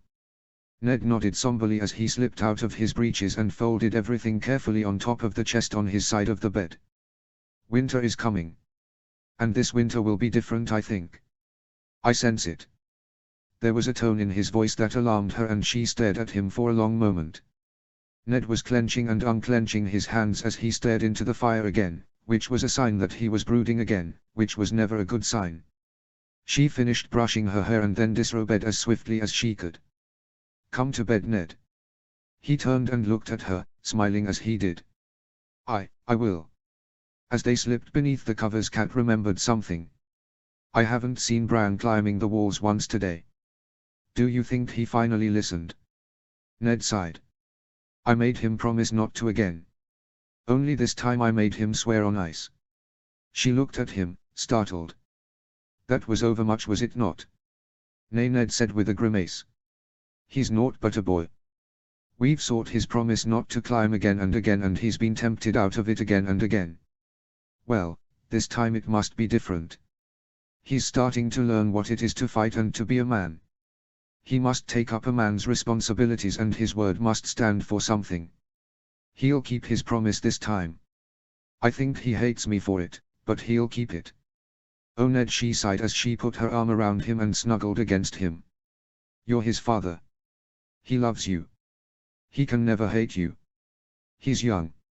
He's resentful. He'll learn. Ned paused again. Sansa seems very taken with young Domeric. Kat nodded slowly. The lad is not what I expected. He plays the harp very well indeed, and he is soft-spoken and courteous. Not at all what I thought that the son of Roose Bolton would be like. That was my thought too. He takes after his mother, I think, in temperament at least. He is a fine horseman though. No better than fine. Born in the saddle, as John Arryn would say. And then he seemed to leave the room for a moment as his eyes stared at some spot on the ceiling. Ned. Ned. She elbowed him gently in the ribs, and he seemed to return from wherever his thoughts had taken him. What were you thinking about? He smiled in a rather strained fashion. Just hoping that an important message gets to him in King's Landing. In the meantime, I think it is time that we reluctantly start to think about marriage alliances for Robb and Sansa. I don't like to think about these things, as it reminds me of my father and his endless intrigues, but I think that it must be done. His face set slightly. Robb needs advice on who to marry, I think. I've been neglecting his studies on treating with our friendly and not so friendly neighbors. And now there was another note in his voice, one that she could not put her finger on. Marriage alliances? Kat asked. Don't you think that it's a little early to think of that? No, Ned sighed, I don't. What's happening north of the wall is worrying me. We might need help from the south. Well, Robert may be king, but his eyes are on all the threats that surround him. Dawn dislikes him, the Reach plots, the Stormlands still haven't recovered from the war, your father is unwell in the Riverlands, the Ironborn sulk, and the Vale is loyal to John Arryn, who is not a young man and whose heir is, from all accounts, well, smothered with too much attention by your sister, whom I am also worried about. And then there are the Lannisters. Who also plot. Kat stared at him in real shock. You make it sound as if the Seven Kingdoms are on the brink of war. Ned stared back at her, and she thought she saw, for a split second, something red in his eyes. And then it was gone as he smiled and held her close for a long moment. Sorry, Kat. Too much brooding and worrying. We do need to think about marriage alliances though. We should see how Domeric treats with Sansa. And as for Robb, well, I have been scratching my head about him. She settled against him again with a sigh. Perhaps he was right. I will think about it. There are a few matches I can suggest. We have 5 children though, surely some at least can marry for love instead of need. He turned and held her in his arms. Yes. Originally our marriage was politics, but then it turned to love. He kissed her and she felt her heart swell. As did her favorite part of him. She responded with increasingly passionate kisses of her own. Tonight's sleep would have to wait for a bit. When she woke up again she didn't know why for a long moment. She ached in all the right places, and given the seeping warmth from between her legs Ned had delivered more than his customary ardor. She smiled sleepily. Ned had been very attentive recently. Perhaps a girl this time. Ned moved slightly and muttered something in his sleep. He was restless. Perhaps that had woken her. She looked at him in the half-light of the fireplace, which was now little more than red-hot ashes. She was worried about him, still. Whatever had ailed Robb had also affected her husband. She still hadn't been able to get a decent explanation out of him about the entire thing, which was aggravating. But then that was Ned sometimes. Him and his honor and his word and his secrets. He still held them. She sighed and closed her eyes and then opened them again when Ned suddenly stiffened and choked out, "No." Kat sat up and looked at him. He was dreaming. No, not a dream, a nightmare. He was sweating and she would see his eyes moving under his eyelids. His fists were clenched and then he started to tremble. "Not Robb," he moaned in his sleep, "not my son. Spare him." And now she stared at him in horror. What was he dreaming of? Robb in some kind of danger. Ned paused for a moment and then relaxed only to redouble his trembling. "Ned," she said quietly. "Ned. Wake up, you're dreaming." "No," he moaned again, "I can't. I promised you." "I promised," he said the words as if he was in agony. "Promised, kept the secret. Didn't tell. Protect him. Robert doesn't know." He said the last words with great intensity. Kat frowned at him and then started to reach out to shake him awake. Whatever this nightmare was, it was distressing him, because his face was drawn as if in pain.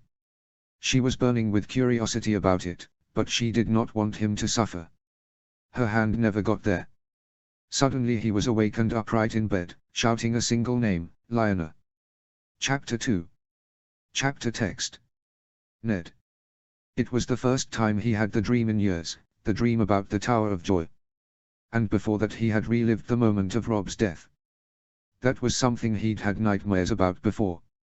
But added to the memory of the moment that Lionel had died in his arms. Well, now he had a problem. He was sitting in bed, shaking like a leaf and with a seriously worried wife next to him. Kat had heard him cry out Lionel's name. Had seen his sweaty, horrified face in the wake of the dream. And what else had she heard? "Ned, what's wrong? What did you dream about?" He opened his mouth to tell her that it was nothing, but then he caught of her face.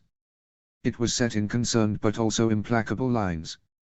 He knew her too well to hope that she would give way in her need to find out what was wrong. Well, perhaps it was time she found out. "Kat, what I have to tell you is the truth. I will swear any oath you like on that. You will think it is madness, but Lewin and Robb will tell you otherwise. Robb, because this is his story. Lewin, because he found me half carrying Robb back from the Godswood, where I found him praying." "Half carrying?" Kat asked in alarm. "Kat, the old gods spoke to us both, there in the Godswood. They showed me flashes of a future. A future that Robb remembers, right up until the moment of his death. The old gods said that things had gone wrong, that warnings had not been listened to, that the others have returned. And because of that Robb was sent back to us, sent back in time. That morning when he burst in and looked so strange to us all, that was the day that he returned." She stared at him, her eyes intently studying his face as uncertainty roiled her own. "Sent back. Sent back with warnings. Warnings about my death. About the capture of Winterfell. About the death of Robert and the war that breaks out because of that. Your death." Her hands went to her mouth. "Ned, this is madness. I said that you would see it as such. But I swear that it is all true." And then he quietly explained everything that Robb had told him about that terrible future that he come from, going from the murder of John Arryn to the final moments at the wedding at the Twins. By the time he finished she was pale and trembling, her hands pressed to her stomach as she obviously tried to control her breathing and not panic. "Walder Free." She almost spat the words. Given how much grief he has given the Tullys over the years, over the most trivial of reasons, I should not be surprised that he would be willing to plot against our son." She wiped the tears from her cheeks and then her eyes. "I have much to think on, Ned. Much to think on. Kat, this future will not happen. We have already started to change it. Domeric Bolton, according to Robb, was supposed to be dead by now, slain by a stomach ailment. And yet he lives. We have changed things. This startled her and she looked at him for a long moment, before smiling slightly. That is good. You are right, Sansa is greatly taken by him. He nodded absently, his mind on the other decision that he had to make. There is something else, Cat. I dreamt about my sister, Lyanna. There is something that you deserve to know about that. A secret that I have kept, which I should have shared with you. The truth about what happened the last time I saw Lyanna. She looked at him and then took a deep breath of air. Very well, Ned. He sat next to her, his mind reaching back through the years. 7 of us were there. Howland Reed, William Dustin, Ethan Glover, Martin Castle, Theo Vull, and Mark Riswell. And we were facing the last of the Mad King's guards. Arthur Dane, Sir Oswell Went, and Drold Hightower, the Lord Commander of the King's Guard. We'd tracked them down, we knew that they were in the area and that they were obeying Roriger's orders, that they were linked to Lyanna's disappearance. We found them at the Tower of Joy, a strange name for a broken old watchtower in the northern hills of Dawn. We found them and we called on them to yield, that their king was dead, their prince was dead and that the realm had a new king. He shook his head as the memories crowded through his head, thick and fast. The smell of the hot earth. The bright sun that had made him squint. The dirt on those damn white cloaks of theirs. And the look in their eyes, that mixture of desperation, grief and worse yet dull acceptance. They knew that they were going to die and yet they still fought. Those 3 died hard. They were good, Cat, they were very, very good. The grunt of men parrying blows, the hisses and cries of pain as steel found flesh, the iron smell of blood, the way that the red drops spattered into the dust that lay thick over the old flagstones in the yard outside the entrance. They struck down 5 of us before Howland and I killed the last of them. Sir Arthur Dane. His sword Dawn gave me this, Ned indicated at a pale scar at the top of his shoulder. If I hadn't dodged back at the last moment I would have lost my arm and then probably my life. But Howland got him in the leg and as he staggered I got him in the neck with ice. He ran his hand over his chin. And now the memories that hurt and which would always hurt people around him. Howland stayed to tend to the wounded. I hoped that Martin would not die, but he bled to death. And I entered the tower. The upper floors were too weak to stand on, but I found Lyanna in a bed on the 2nd floor. She was dying of fever. She thought that I was a shade from her dreams. First she thought that I was father and then she thought that I was Brandon. When she realized that I was real she wept. Apologized. She was so thin, Cat, burning with fever. And they'd left her there, those 3 noble fools from the King's Guard. Fools who'd soiled their cloaks. Soiled their honor. Ned took a deep breath of air. They hadn't thought to employ a midwife, otherwise she might have not gotten the birthing fever. His lady wife stared at him, her eyes very wide. Midwife. She had been pregnant. He nodded, suddenly so very tired. He was sleeping in a cradle to one side. Not much of a cradle. More like a box lined with old sheets. She gestured at him. My beautiful boy, she called him. And then she seemed to come alive. She clawed at my arm, she begged me to give my word to protect him, to get him to the north, to Winterfell, where he'd be safe. She begged me to promise to keep her son safe. He paused, his voice thick with grief. I did.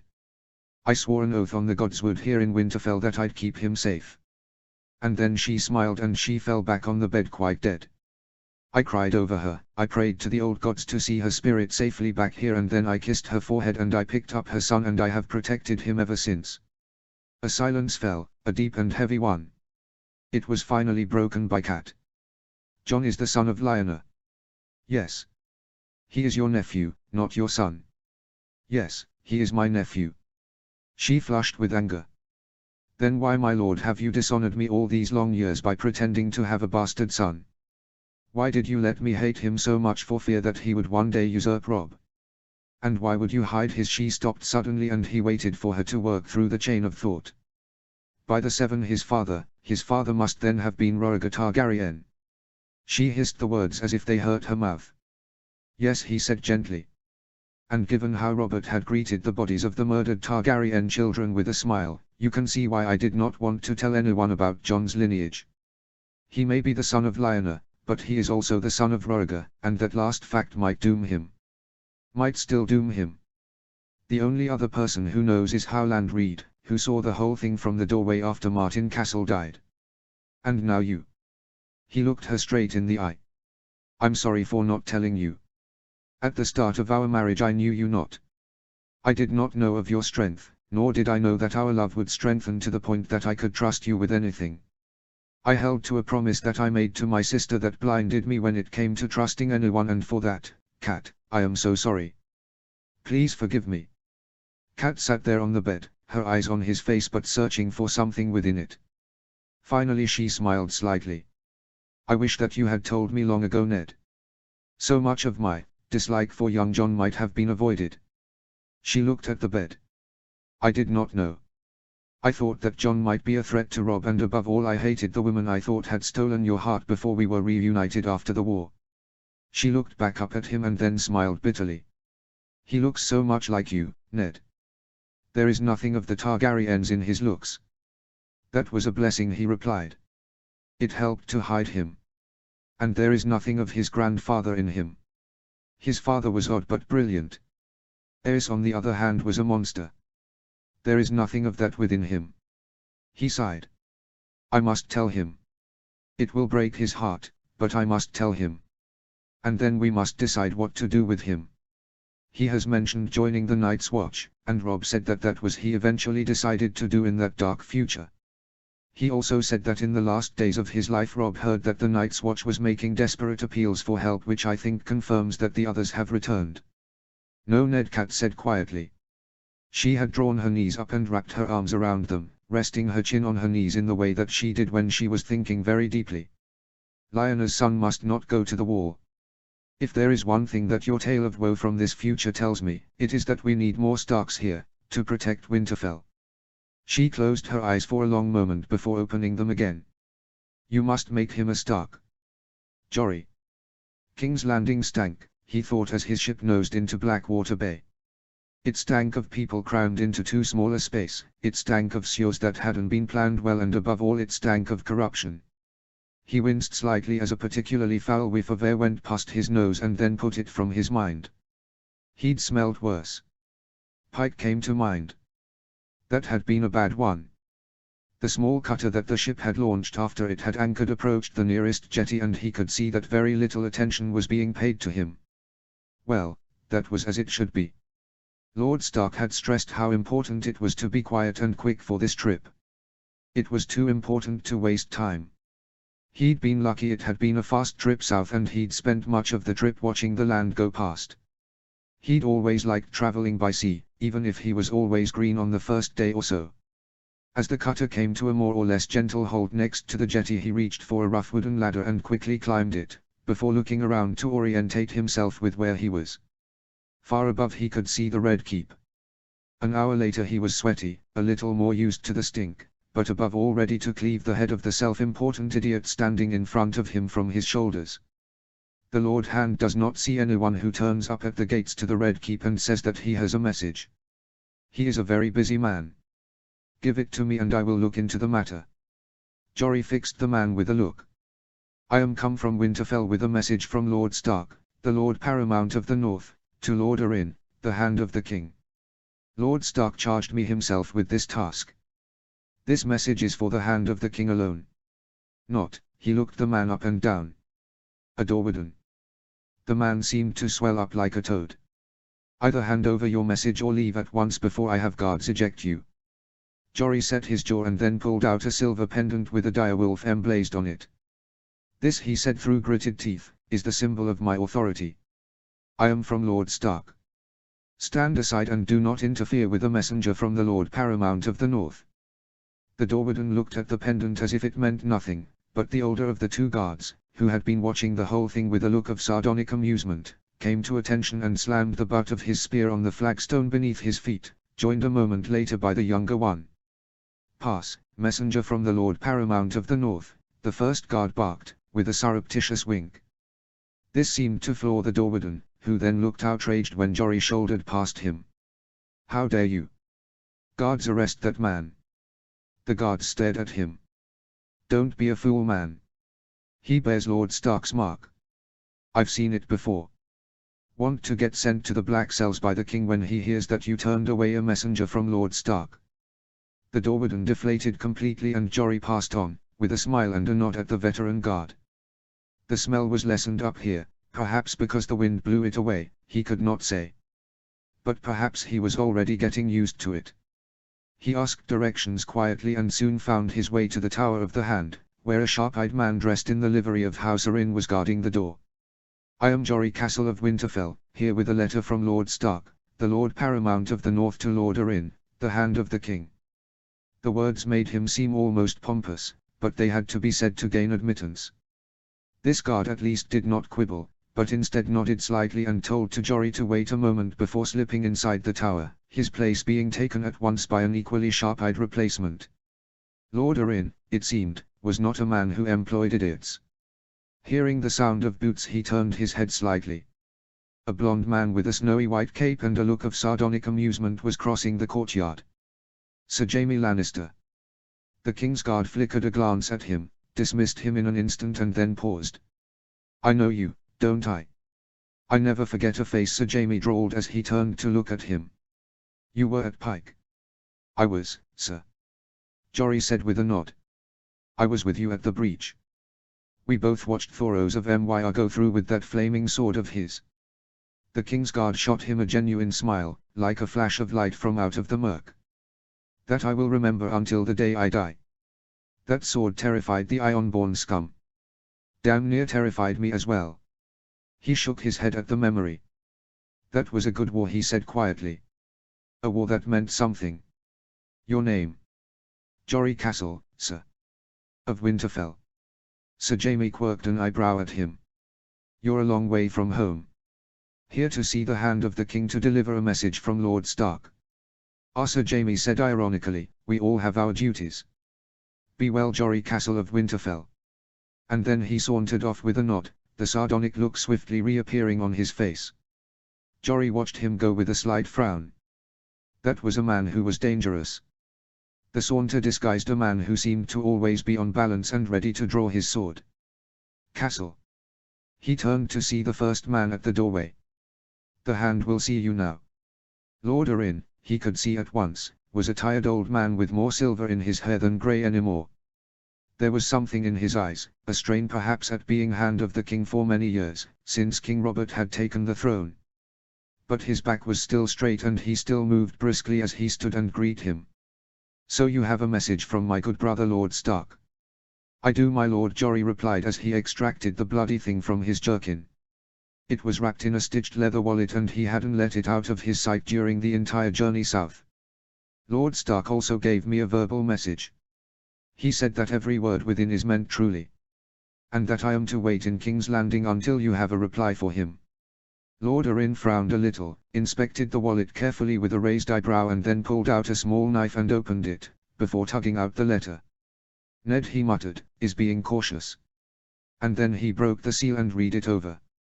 When he had finished it he reread it and then placed it on his desk, before turning and walking to the window, which he stared out of for a good few minutes, obviously thinking deeply. Just as Jory was starting to wonder if he had forgotten that he was there, Lord Arryn turned back, smiled slightly and then looked at the door. "Quill." A short man dressed in Arryn colors entered quickly. "This is Jory Castle of Winterfell. He is to be housed in the Red Keep tonight, good quarters and good food. He'll be on his way in the morning." He turned back to Jory. "Jory Castle, I will have a letter of my own for Lord Stark here first thing tomorrow, just before dawn. Lord Stark needs help for the wall and I intend to help him. Thank you, you are dismissed." Jory nodded respectfully and then followed the man named Quill. He had the oddest feeling that Lord Arryn's mind was on something else completely. Jon Arryn. He went back to the window after Ned's man had gone, staring with unseeing eyes at the Red Keep and the city and bay beyond it. Ned never ceased to surprise him. How had he known? Or rather, what did he know exactly? His warning had been as clear as day to Jon, but then it had been couched in the cautious language of Ned Stark when he had spoken to him with wagging ears present. "I have heard of great interest in the Westerlands of late concerning matters involving the payment of debts. Sadly, I have also heard of accounts of poor seasoning from there and would advise you to be careful with regard to your meals. In other words, Ned was saying that his life was in peril, possibly from the Lannisters. Which was interesting, because if what he feared was true, his life really would be in peril from the Lannisters. He sighed and went back to the desk, where he picked up the letter from Ned, read it one last time to sear the words into his memory, and then held it over a lit candle in one corner of the room, which kept lit for that very reason. Once the letter was well alight, he dropped it into the grate and watched it burn as he thought very hard and very fast. If Ned had somehow stumbled onto news of Lannister chicanery, then he had less time than he had thought. He had hoped that he could deal with this horrible mess in less than a month, via some careful negotiating, subtle hinting and threats of outright force. Tywin Lannister would be furious, but would also be intensely angry with the Queen for placing herself in such an embarrassing position. The implications for House Lannister would be interesting, but that was not what he was concerned about. No, he was worried about House Baratheon, which was suddenly balanced on a knife edge, caught between disaster and destruction. To outsiders, the royal family was strong, with 2 healthy sons and daughter. He knew the truth, however, that those children were pure Lannister, without a drop of Baratheon blood in them. Which meant that if Robert died tomorrow and the truth came out, his heir would be Stannis, who had only a sickly girl cursed with grayscale for children. The next heir was Renly, who needed to stop whatever he was doing with Loras Tyrell and settle down and get married as soon as possible. House Baratheon might desperately need Renly to get a lot of children. It was that or legitimize one of Robert's bastards, which would be dangerous enough as it was. For a moment he wondered what it would have been like if it had been Ned on the Iron Throne and not Robert. He loved the man like a son, but Robert had not been a good king so far. He was a great war king, but in peacetime, he mentally shrugged and dismissed that thought. What was done was done. Robert was king and he would have to be protected from this hideous secret. He had little doubt what Robert's first reaction would be: blind fury and a wish to bludgeon Cersei to death with his warhammer, followed by the Kingslayer.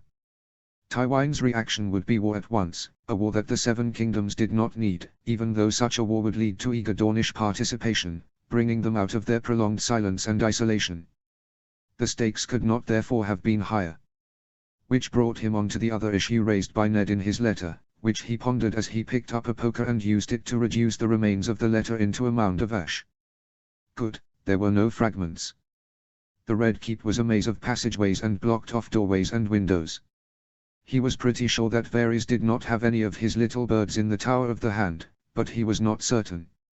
So, important and even non-important letters were not read out loud, important documents were locked away, and gossip was strongly discouraged. Not that that was a problem. His Valymen were loyal to him and Quill kept a close eye on them.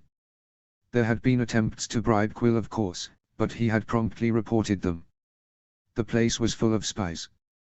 Varys had his, Baelish had his own, even the Queen had some. They tended to be about as subtle as Robert's warhammer, but they were there. Oh, and then there were his own spies, who watched for watchers. He replaced the poker and then stared at the ashes. House Baratheon wasn't the only great house that stood on a knife edge. House Arryn was right there with it. He had one heir himself. No more, because the line would end with them if he wasn't. Lysa had had too many miscarriages down the long years, and now everything rested on a boy. A sickly boy who was cosseted by his mother to the point where he was now seriously worried about them both. His son would have to learn to walk on his own at some point. The question was, would Lysa allow it? Would Lysa even allow Robert to ride his first horse? He doubted it. One day that boy would be defender of the Vale, leading its knights out to do battle. So Ned's offer to foster young Robert in the north was a welcome one. It would put his son in a place of safety with the one man that he trusted above all others apart from the king. It would also give him a chance to get to know his cousins and build up some valuable friends for the future. The concept of friends was not something that Lysa seemed to approve of, and that was yet another reason to send his son north. He pondered the matter a bit longer and then turned to the door. Quill. The door opened after a moment. My lord. Jon beckoned him closer. I have a task for you, he said quietly. A very discreet one. My wife is not to be told about this.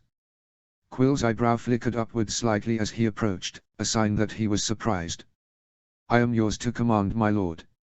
I am sending my son out of the city, to be fostered in the north. It's time he knew his cousins. You are to tell no one of this.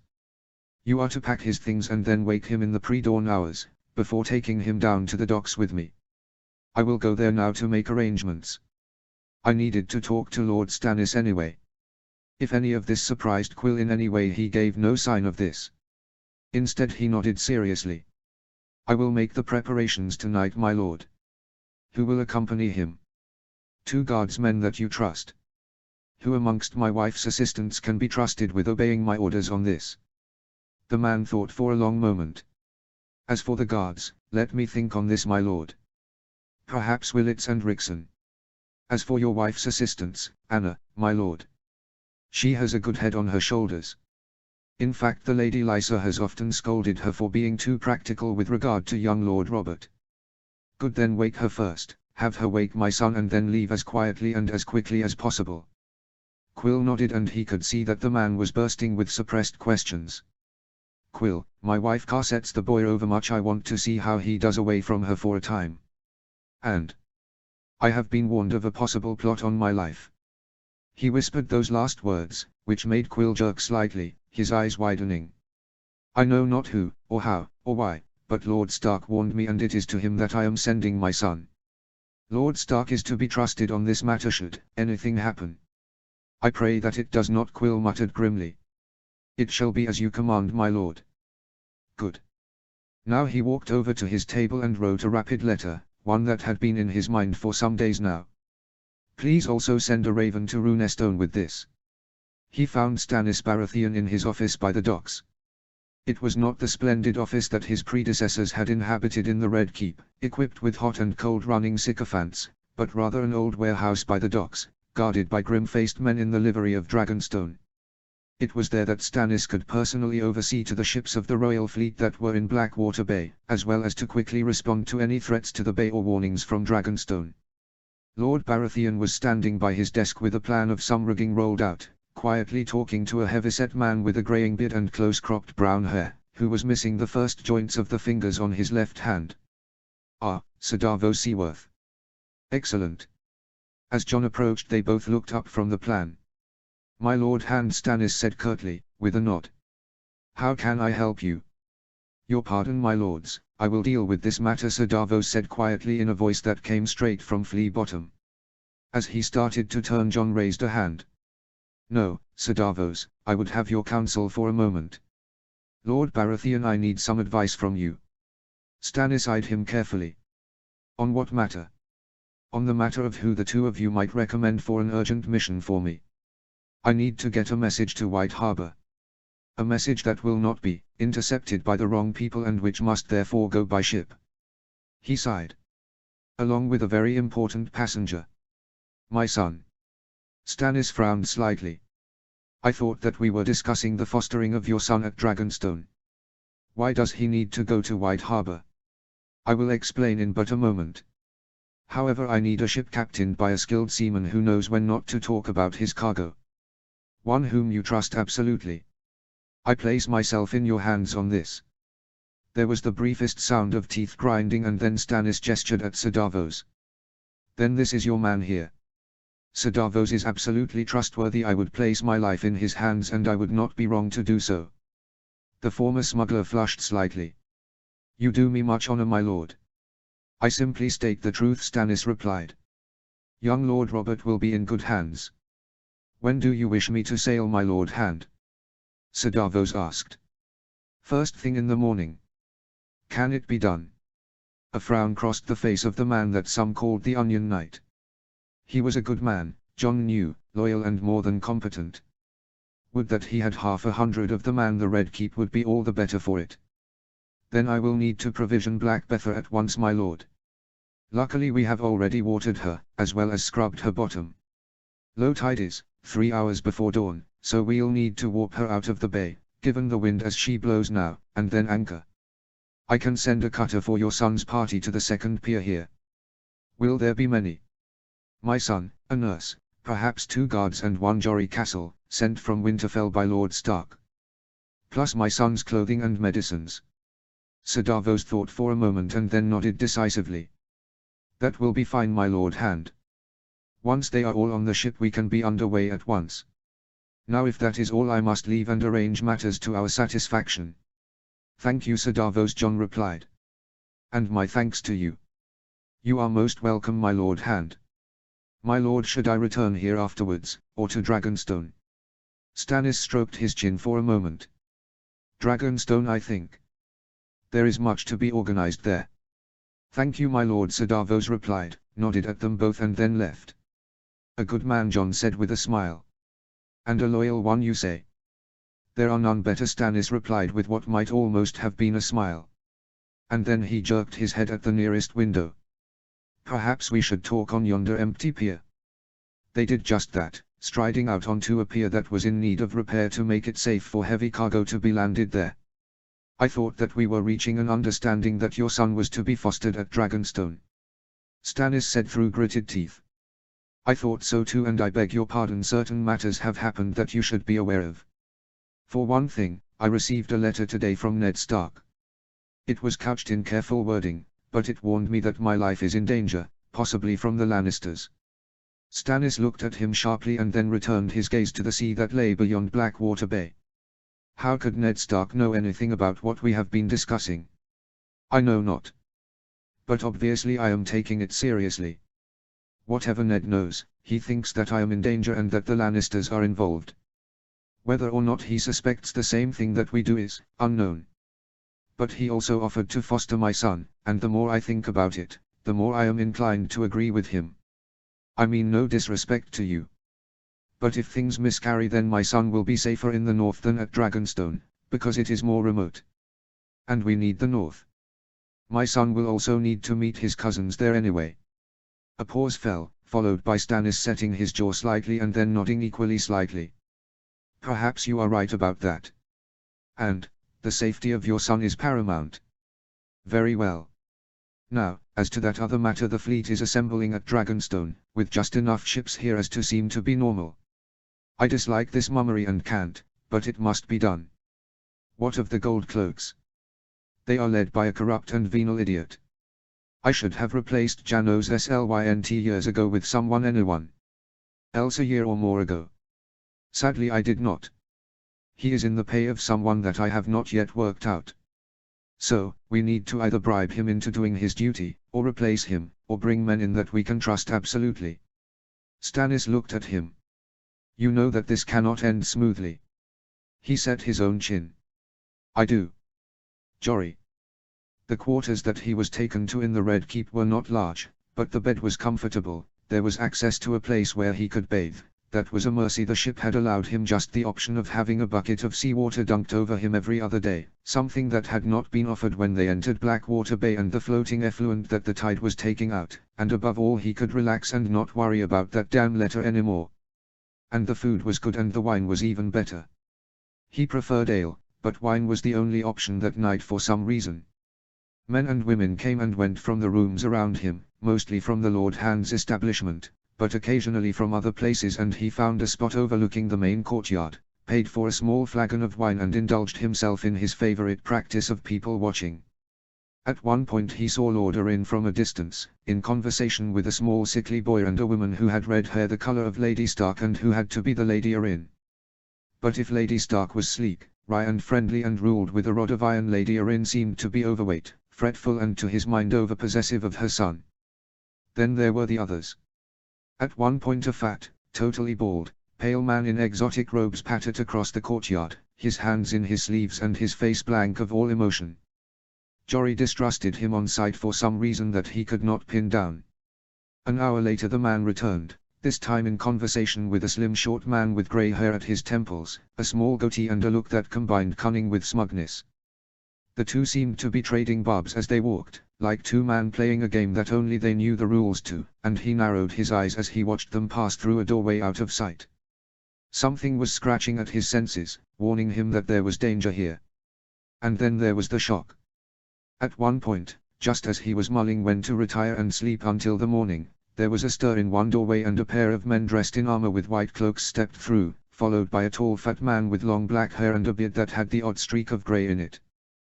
Jory blinked at the sight of the man. That was King Robert. He remembered him from Pike, where he had been perhaps a little heavyset but not fat, not like that. The king had stomped heavily across the courtyard, looking like a man preoccupied with many cares, and then vanished through another doorway. Jory blinked and then sighed.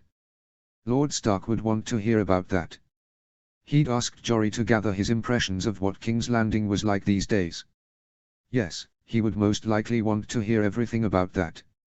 Sleep had come easily, but he still woke before dawn, alarmed by that mysterious internal notion that now was the right time to get up. As he pulled his jerkin on, there was a soft knock on the door and he walked over and opened it. Quill was standing there dressed in dark clothing. "You are ready to leave?" "I am," Jory replied, as he picked up his small bag of possessions. "Lead on." Quill led him down the passage in total silence, their passage lit only by the light of a single lantern, then down a short flight of stairs, up a passage that seemed to be steeper than it looked, and then up another flight of stairs. When they came out into the open air, he saw a small group of people ahead of them. One was Lord Arryn, who was looking fondly at the face of a small sleepy child who was in the arms of a woman about Jory's age. Wait. That was young Lord Robert. Lord Arryn noticed his arrival and then strode over to him. "Jory Castle," he said quietly, "I have a task for you. Here is a letter for Lord Stark. You must deliver it to him with all dispatch." He handed it over, it being stitched into what seemed to be the same leather wallet as the one that he had brought south, or near enough. "I shall deliver it, my lord hand," Jory replied quietly. "This I swear." "Good. I have another request. This," he gestured at the woman and the child, who had now fallen asleep, "is my son, Robert Arryn. He is to be fostered at Winterfell, as Lord Stark requested. I would like you to take him there. He is to be attended by Anna, acting as his nursemaid, and these two men as his guards, Willits and Rickson. Both are loyal to House Arryn. Once they are at Winterfell, Anna is to stay with my son and the guards are to be sent back here to me. Here is a small purse of dragons so that you can keep my son and your party fed and watered along the way, as well as horsed." The hand passed over a small but heavy clanking pouch.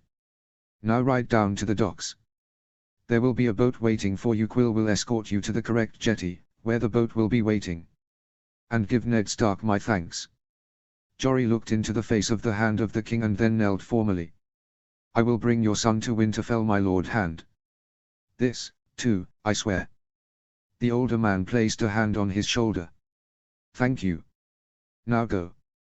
They mounted quickly and then passed down through the courtyards and the open gates, where blinking guards looked at them in some surprise, before passing down the winding road to the docks.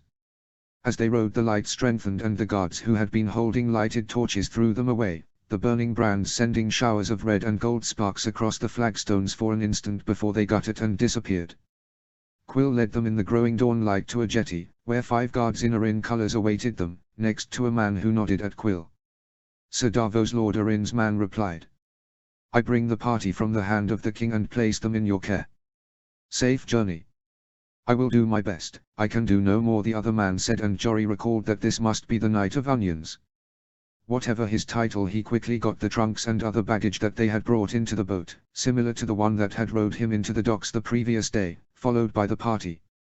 As Sir Davos's men rowed them out with quick clean strokes, Jory looked back at King's Landing, before gazing up at the Red Keep. Far above him a white-haired speck was watching their departure, and he knew without doubt that it was Lord Arryn. Concern roiled for a moment within him. He had a great duty ahead of him. Very well. He looked ahead. The ship was close now. North again. Away from this stench. Fillion. This is the greatest waste of time since. Maester Baldwin threw his hands in the air, almost grasping the air for inspiration as they puffed up the stairs to the Tower of the Mysteries. Since that last project of yours, involving the birds in the giant cage on the scales that refused to work properly. Fillion asked with a wry smile. This got him a glare from Baldwin. That would have worked. No, this is the greatest waste of time since that other project of yours to see if you could use giant mirrors to set fire to ion-borne ships. Another glare. That would have worked as well if that test ship hadn't moved with the wind a bit. They continued up the stairs. This is still a waste of time though. Oh, I agree. However, When Archmaester Tudyk tells you to do something, what choice do you have?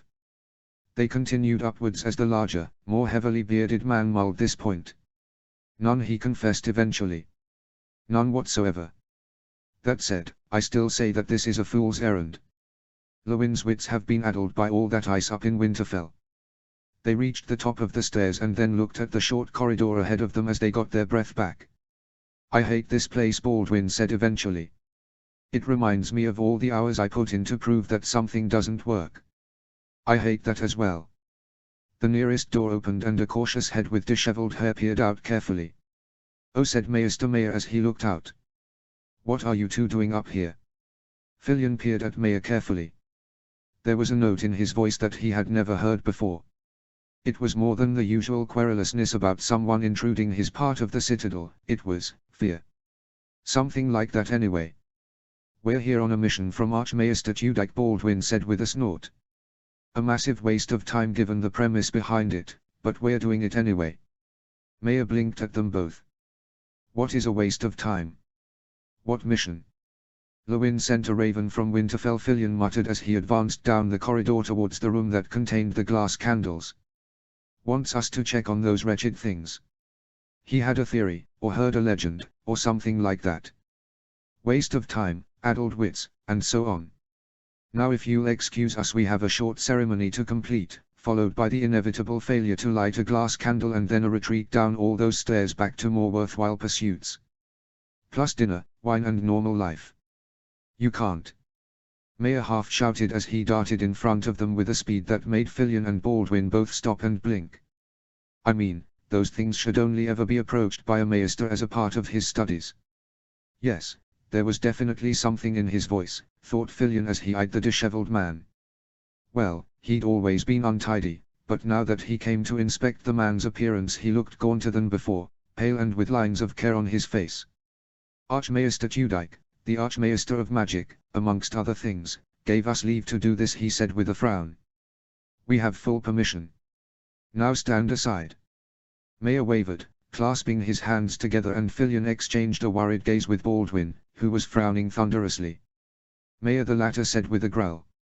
What are you so worried about? The man looked at them worriedly. Nothing, he said in what had to be the worst attempt at lying that Fillion had ever seen in his life. He stared at him and then made the connection. By the seven above us, you haven't broken one of them, have you? I know of your fascination with them, your prodding and poking at them. Mayer, if you've smashed one by mistake, the Archmaesters will have your hide. Or worse still, your chain. This flummoxed Mayer, who blinked at them both. What? Broken one? No. Never. Fillion peered at him and then relaxed a little. Well, in this case he seemed to be telling the truth. Whatever was the matter, the candles were intact. Well then, get out of our way, Fillion muttered and opened the door. The chamber inside was a simple one. When an acolyte was training, one of his tasks was a vigil within the room where he would try, and inevitably fail, to light any one of the 3 black candles. There they stood on the podium in the middle of the room, a testament to the fact that magic was gone from this world. Right, he muttered as he recalled the words to the old ritual that was said to light them. Let's get this over with. You know, said Mayer in a strained voice, I really don't think that. What the hell is wrong with you, man? Baldwin roared. You've done nothing but whinge and whine since you saw us up here. You know, we are all maesters here, don't you? You might study lost arts that aren't worth the paper they are written on, less still the stinking hides that you have stored up here, but this is not your private workshop. Fillion tuned the men behind him out mentally and concentrated on the ritual. There were 3 versions of it. The longest took the length of a candle, the middle one took half a candle, and the shortest but a few minutes. As Mayer started to yap something about the need for proper procedures, Fillion clapped his hands loudly, shocking them into silence, and then muttered the words quickly. As he said the last syllable he stretched out a hand and gestured at the nearest glass candle. Nothing happened. No light, no spark, nothing. He smiled. Yes, a waste of time. Baldwin muttered what he was thinking behind him, but then, as he was turning away, he saw it. A faint shimmer of light within the heart of the candle he had pointed at. He stared at it, deeply shocked. Hearing receding footsteps, he turned. Baldwin was walking towards the door, with one hand clamped around Maya's right shoulder in what looked like one of his friendly yet forceful grips of iron. "Maestus. Look." The two turned and then stared. Baldwin reacted first. "This is impossible," he gasped. "Impossible? What trick is this? Where are the ordinary candles? Where are the mirrors?" He raged around the room, looking into all the corners and nooks and crannies. "This is not possible." Fillion waved a hand to quieten him down. Yes, there was light there. Not very bright light, but there was still light. His ritual had been said quickly and quietly and by no means with intent, and if he recalled correctly from his studies, all three could be factors in magic. "I'm afraid, my friend, that this is possible. The candle is alight." He bowed his head in thought and then with more intensity than the last time commenced the ritual again, this time looking at the glass candle next to the previous one. This time when he gestured at it, the candle lit with more light than before. It was hardly a bright and shining light, but it was enough to be seen. And then a light went on his own mind. He turned to Maya, who was wringing his hands in worry. "You knew that they would light, didn't you?" The man flinched from his gaze. "No. Well, no, I hoped that they would not. They are supposed to be dead. Magic is supposed to be gone. I read about it. I might have wished that it was otherwise," and the man looked as if he was about to burst into tears. Baldwin stamped over to him and glared at the wretched, cringing little man. "How long have you known?" Each hissed word made Maya cringe. I was in here 10 days ago, with the fourth fragment of the Book of Marlis," he stammered. "I thought that there was a way of pronouncing one of the words, based on a book I discovered on dialects of Old Valyrian, and when I read out the words, the candles all woke. All three. Not very brightly, but I thought that what I had done was dangerous. I've been trying to research it all, to find out what I did wrong, to make them go to sleep." Fillion looked at Baldwin, who subsided with a snort of disgust and then turned to look at the candles again. "Well," said the larger man, "at least this was not a waste of time. I'll go and get the Archmaester. Perhaps the snows of Winterfell have not yet addled Lewin's mind. My Khan." Dragonstone lay far to the southwest, and the ship was now beating up in the face of a nasty wind from the southeast that was threatening to push them a bit too far west. But Seaworth seemed to know what he was doing, and the course he had set looked good. My Khan sat with his back against the base of the foremast under the main deck and concentrated on carving a little wooden bird out of the piece of driftwood he'd snagged on the way into the ship. This was a rush job. He hated rush jobs. He hated the stress, he hated the uncertainty, and above all he hated the fact that he had no one to guard his back. Especially as he was on a ship at sea. That cut down on ways to escape should things go wrong. He cursed the day that he'd started to work for that sly little bastard. Yes, he paid well, but there was something wrong with the man. He had the eyes of a snake at times, almost lifeless and unsettling. Well, at least he could make a decent fist of being a seaman. He'd been on and off boats for years, in King's Landing and other places. He'd never served on Seaworth's ship before though, and he thanked his lucky stars for that. Last thing he wanted was to have someone frown at him and wonder where he'd seen him before, especially as he'd been used on a number of little errands that usually resulted in someone being discovered with a knife in his side, or in one entertaining case being found head down in a privy. The thefts were almost as bad, and the careful planting of objects could be a nightmare. Some people could be too damn observant. He carved a flake of wood away from the wings and peered at it carefully as he assessed his options. His orders had been hurried but clear. Try and make sure that the ship docked somewhere near the fingers, and then try and cause enough chaos to get the child away from the guards. Hey! Easier said than done. This would not be easy. One of his favorite ruses was to use fire, plenty of smoke, plenty of confusion, plenty of ways to escape. Only an imbecile would try and use fire at sea though. Ships could be tinderboxes. A fire on board could lead to total chaos and then a fiery death, or even a wet death. So he needed something else. Something serious but not too immediately dangerous. Something to force Seaworth to get to the nearest port. Damage, or perhaps an emergency that required a maester. That had possibilities. He had to make sure that no one suspected him, and that would not be easy in such a cramped space, but he was sure that he could come up with something. Benjen. It had taken longer than he had initially thought to get to Winterfell in response to Ned's summons, and the man responsible for that delay was riding beside him now, their horses side by side, his wrinkled face with his sightless eyes set in a look of weary determination. Maester Aemon was making his first trip south of the wall for many, many decades, and his old age and blindness had made it a long and difficult trip. The old man had insisted on joining him the moment that he had heard of Benjen's summons to Winterfell with every piece of information that Castle Black had about the others. The books are old, he had told Benjen, and the old bear, Lewin, will need help deciphering them. And I have read them so many times myself that I am the only one that can do this. I may no longer be able to see, but my memory is still an excellent one, and I remember every page and every line. Besides, I have sworn to keep these books safe. With no offense meant to you, First Ranger, they are more my territory than yours. He had exchanged a look with the old bear, who had shrugged and then allowed it. But he had the nagging feeling that there was something more than that about this trip for Maester Aemon. Something seemed to be driving him.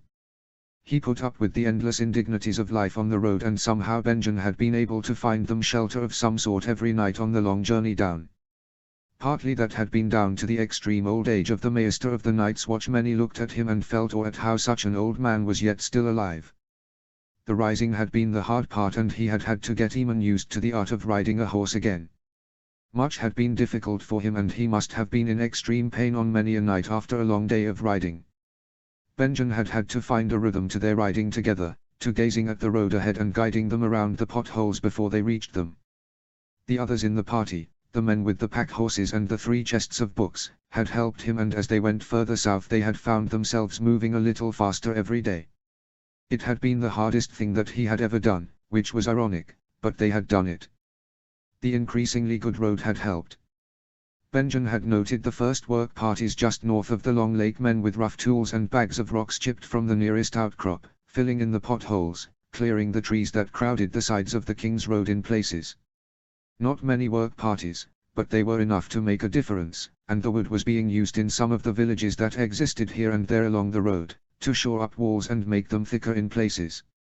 Winter was coming. Maester Aemon had noted those parties, had heard the sound of the work, and asked Benjen soft, careful questions, before falling silent and thinking hard. Ned was up to something, he could tell that at once, but he did not know what. And now the towers of his childhood home were visible on the horizon, and he sighed slightly. Maester Aemon, Winterfell is in sight. The old Maester smiled slightly. Good. Thank you for your patience with this old man, First Ranger. He smiled back, even though he knew that the other man could not see it. The honor has been all mine, Maester Aemon. You have been here before. Many years ago. Many, many years ago. I remember your grandfather, Edwyle Stark. And then he sighed and fell silent for a moment. And of course your father. Brandon nodded and then continued riding southwest in silence. He knew every inch of the ground here, and he knew of the old track that left the King's Road well short of the old spur that led up to Winterfell from the south. What was that? Master Aemon had jerked his head to the right and seemed to be looking at the woods on the horizon that lay to the west of Winterfell. Benjen looked in the same direction. He saw nothing. What was what? I heard the sound of a wolf, howling. A long way away and muffled, as if in trees. He listened hard, but heard nothing, before looking back at the others, who greeted his gaze with shrugs. I'm sorry, Maester Aemon, I heard nothing. HMMPH, the old man replied before frowning. There was something familiar about it. I have heard that sound before. Where though? They kept riding down the track and had travelled about a mile before the old Maester looked up again sharply. I hear it again. And I remember what it is. That is the sound of a direwolf. Benjen stared at the man and then at the woods again. Impossible. No direwolf had been seen south of the wall since. You are certain? I am. We must ride on. We must. Signs and portents, First Ranger. Signs and portents. And then the old man shivered and fell silent all the way until the guards at the north gate of Winterfell demanded their names and business. But even though he was home, Benjen felt a chill. Theon. He had to be the oldest man that there had ever been, Theon thought as he remembered the little party that had come through the north gate not long before, and he shivered again at the memory of those sightless old eyes. The master of Castle Black, along with Lord Stark's brother, First Ranger Benjen Stark. It meant something, he knew that. A man as old as the Maester did not come all this way south for nothing. He had seen Lord Stark walk out to greet his brother with joy and then greet the old man with great shock. Something else had crossed his face then, something he had not seen before on the face of Lord Stark. And then he had ushered them all into the main keep and life in Winterfell had returned to normal or as normal as things were at the moment. He was now sitting at the top of the great steps that led to the main hall, to one side of the doors and with a mug of ale in one hand and a hunk of bread and cheese that he had charmed off Aliza, the older woman with the curves in all the right places and a bosom that could suffocate a man, and as he ate and drank he pondered. Robb still worried him. Yes, he was almost his old self, but there was something there still, a distance between him and Theon. Between Robb and everyone actually. He was focused on something, he was driven by something. When he was not training with Theon and Jon, who was as worried about Robb as he was, in his quiet way, he was studying with his father, studying about the various houses of the north, as well as other places. Lewin was constantly providing him with books about this and that, about house sigils and who was tied by bonds of blood or loyalty to who. He'd asked Robb about this and he'd got a tired smile and a quip about father having set him more studies, but there was an intensity about him that had been missing before. It was as if he was waiting for something and trying to prepare for a task that he desperately wanted to avoid. Oh, and he'd also caught Robb standing on the parapets again, staring at the woods and muttering something about echoes and heartbeats. The studies about houses and sigils made him pause for a moment. He'd started his own research himself, not on the north but on the Iron Islands. If Robb was learning about how to rule the north, then it was past time that he started relearning what he knew about Pike and the other islands, about the Ironborn that he would one day rule after father died. So far what he had learned had left him, well, he wasn't sure how to describe his feelings. He'd always been proud of being Ironborn, proud of his blood, his family, his people and their history. That had been beaten into him as a child, sometimes by his father, who he remembered as a grim-faced man with long hair and strained look, especially as the war went badly. But, that history was based on reaving, salt wives and thralls. The iron price was the measure by which a man was weighed. This was something he vaguely remembered, but reading about it had been, well, a shock. He looked about Winterfell for a moment and imagined for an instant what a reaving party might do to this place, only to shake his head in shock and puzzlement. What had brought that up? Seeing movement to one side, he turned his head and saw a raven watching him intently to one side. Normally ravens tilted their heads when they looked at men. This one did not. It caught at him softly and then looked at something ahead of him.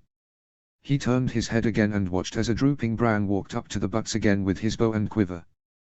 The lad had been depressed ever since Lord Stark had apparently made him swear an oath on ice itself never to climb the walls of Winterfell again.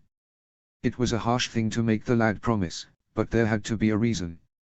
Bran grounded his quiver rather ineptly and then inspected his bow. Theon winced. The lad needed a lot of training. Boots scuffed to one side and then a quiet voice said, "Your pardon, I did not know that you were there."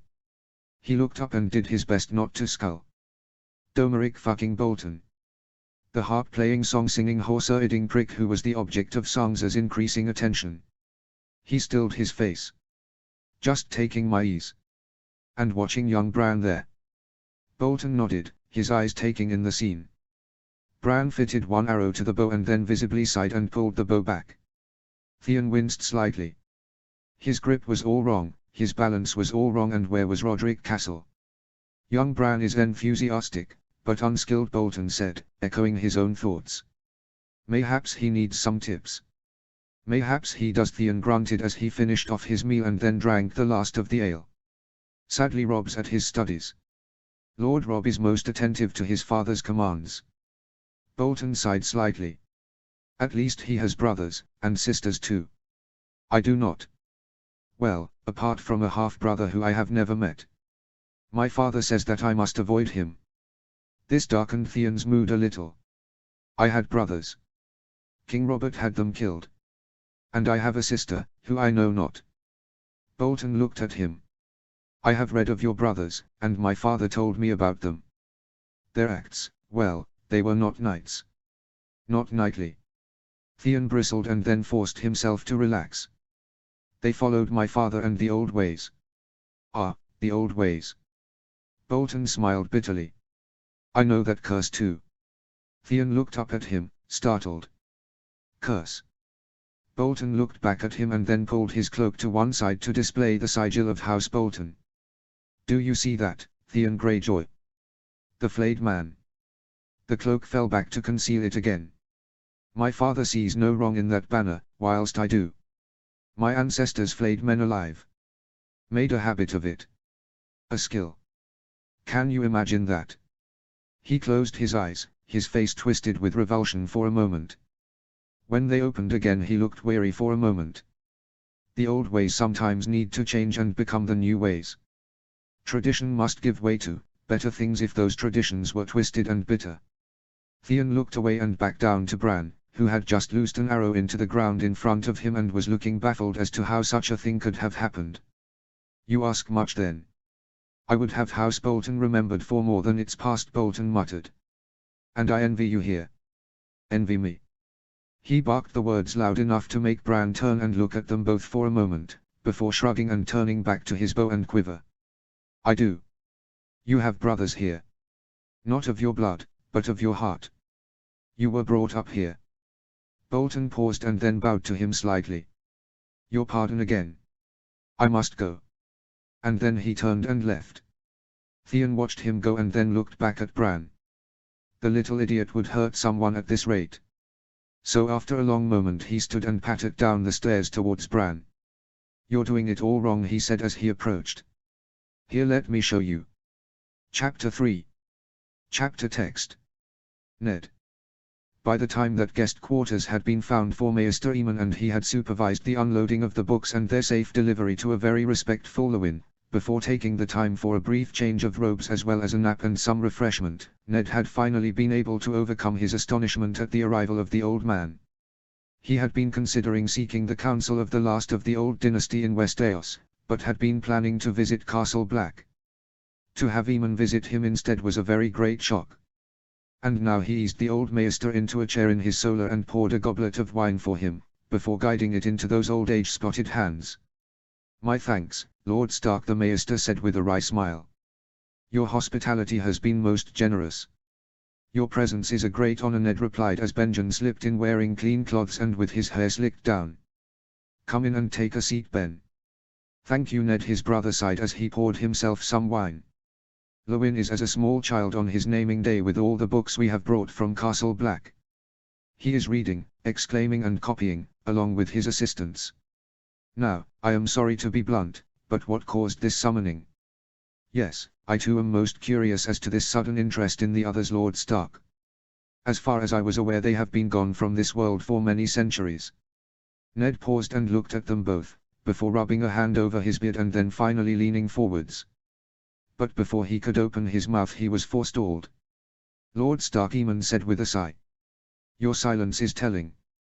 In fact, your silence tells me more than your words will, given that you seem to be mulling over what to tell us. And that fills me with much foreboding. He looked at the old man and then sighed. Candor was the only choice open to him now. I have requested as much information as possible on the others because we have had grave intelligence. But before I explain, I must ask you a question. How stands the Night's Watch at present? Eamon's lips pursed and he looked in the direction of Benjen. Tell him. Ned, one of the reasons the Lord Commander allowed me to come south to Winterfell in answer to your summons is that the Night's Watch is at the lowest ebb it has been in many, many years. Perhaps its lowest point ever. We are down to 3 castles on the wall. Our new recruits barely keep pace with our losses. And what we are sent, as you know, are the dregs, the scum of the gulls and most desperate men in West Eos. We need help. Benjen said the last words tiredly. He speaks the truth, Lord Stark. A decade ago I had 3 clerks who had their letters and numbers. Today I have one who still requires teaching and supervision. One of the reasons I came south is that I could not entrust the books that I have brought to his untender mercies. We need more men, we need better men, and we need men who can write their own name and then read it, and that name must not be X. And the wildlings press us greatly, as I have written to you about, Benjen said quietly. We have a missing patrol at the moment, and when we return to the wall I will scout out to try and find something of what happened. The wildlings press you in greater and greater numbers, do they not? This man's raider leads them and gives them a purpose. So tell me, why do they press south? Benjen frowned at him. Because they suspect how weak we are. That I do not doubt. Raider is a former brother of yours, is he not? But there is another reason. Raider must know that if he presses too hard I will call the banners and his wildlings will be slaughtered. So he must be desperate. So, what is driving the wildlings south? His brother sat up in his chair. Driving the... Ned, you cannot be serious. I am deadly serious, Ben. We have had intelligence that the others have returned. From where I know not, I just know that they are back. And that is why the wildlings flee before them. That explains their desperation. He looked at Maester Eamon, who was sitting in his chair, his hands up his sleeves and his face a mystery as his sightless eyes flickered from side to side, as if he was watching something or recalling something. And what the old black brother finally said, is the source of this intelligence. Ned took a deep breath. The old gods. And before you call Lewin and ask him if I have hit my head on something, I have to say that he and my son Robb both know that the old gods have touched us. Robb first. They brought him back from a future that must not be, a future in which I went south to become Hand of the King and then died in an intrigue of the Lannisters, after which Westeros descended into war. And the north was ruined and the wall was neglected. The two men stared at him, or at least Benjen stared at him in horror, and Eamon looked in his direction with that look of terrible intensity. Oddly enough, Eamon was the first to speak. Robb, first. Who was second? I was. I found Robb in the Godswood, praying to the old gods for guidance before the Heart's Tree. When I confronted him he placed a hand on the tree and then he grabbed my arm and then he told them everything, his vision, the full story of what Robb had seen in that terrible future. When he stopped speaking he found that his mouth was dry and he poured himself some wine and drank. Benjen was in a state of shock, whether from the news that Ned had died in that future, or that he himself had vanished, or that Winterfell had been burned to the ground, or, indeed, a combination of everything. Maester Eamon on the other hand had a look of determination that he had seen on few men before. Then my fears are justified, he said eventually. Lord Stark, you of all people have little reason to love my family in the wake of what my mad nephew did to your lord father and your brother. But I beg of you that you listen to my counsel on this matter. You are right. Death does indeed march on the wall. I have not the foresight of my ancestor Daenerys the Dreamer, but I do have a distant echo of what she had buried in my blood. And of late I have had dark dreams of a tide of ice coming from the far north, beyond the wall.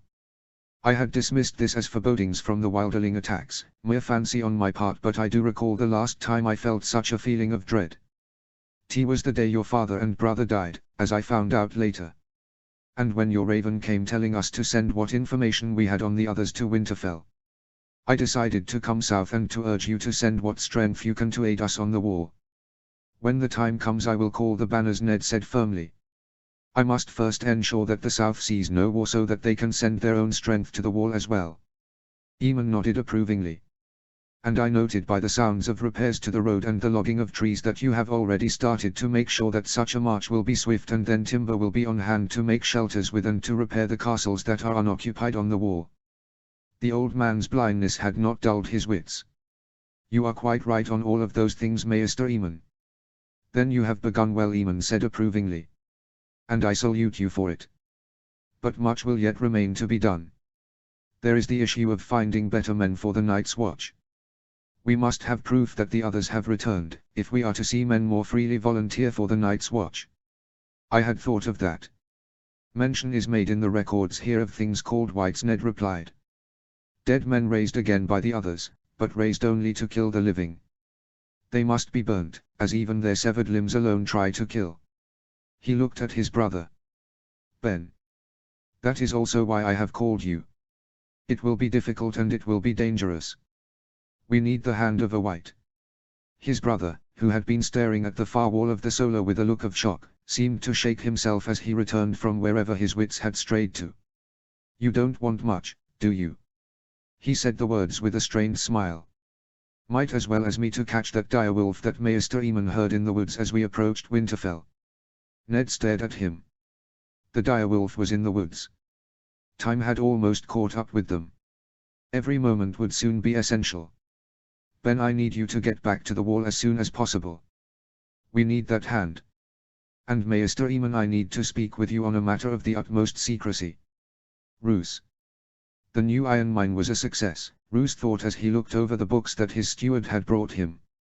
That was good, although he still needed to check on the building work on the settlement that would house the workmen once winter arrived. Skilled miners were a valuable commodity in the north. Knuckles rapped on the door to his solar and he looked up. Enter. The door opened to admit the Maester, old Kirill, who strode in and then handed over a letter. By Raven from Winterfell, my lord. He took it with a nod and then dismissed the man. As the door closed he opened the letter and then smiled slightly. It was from Domeric. The boy was well, sent his respects, said that he was being well treated by Lord Stark and his household and wished leave to stay at Winterfell another month. Excellent, he would not have asked for that time if his visit was not going well. A marriage of Stark and Bolton would cement the ties between the two great houses of the north. He was about to put the letter down when he saw the hasty postscript that had been added to it. I have late news. Benjen Stark has come to Winterfell with Maester Eamon of Castle Black, a most venerable man who had yet more books on the others with him.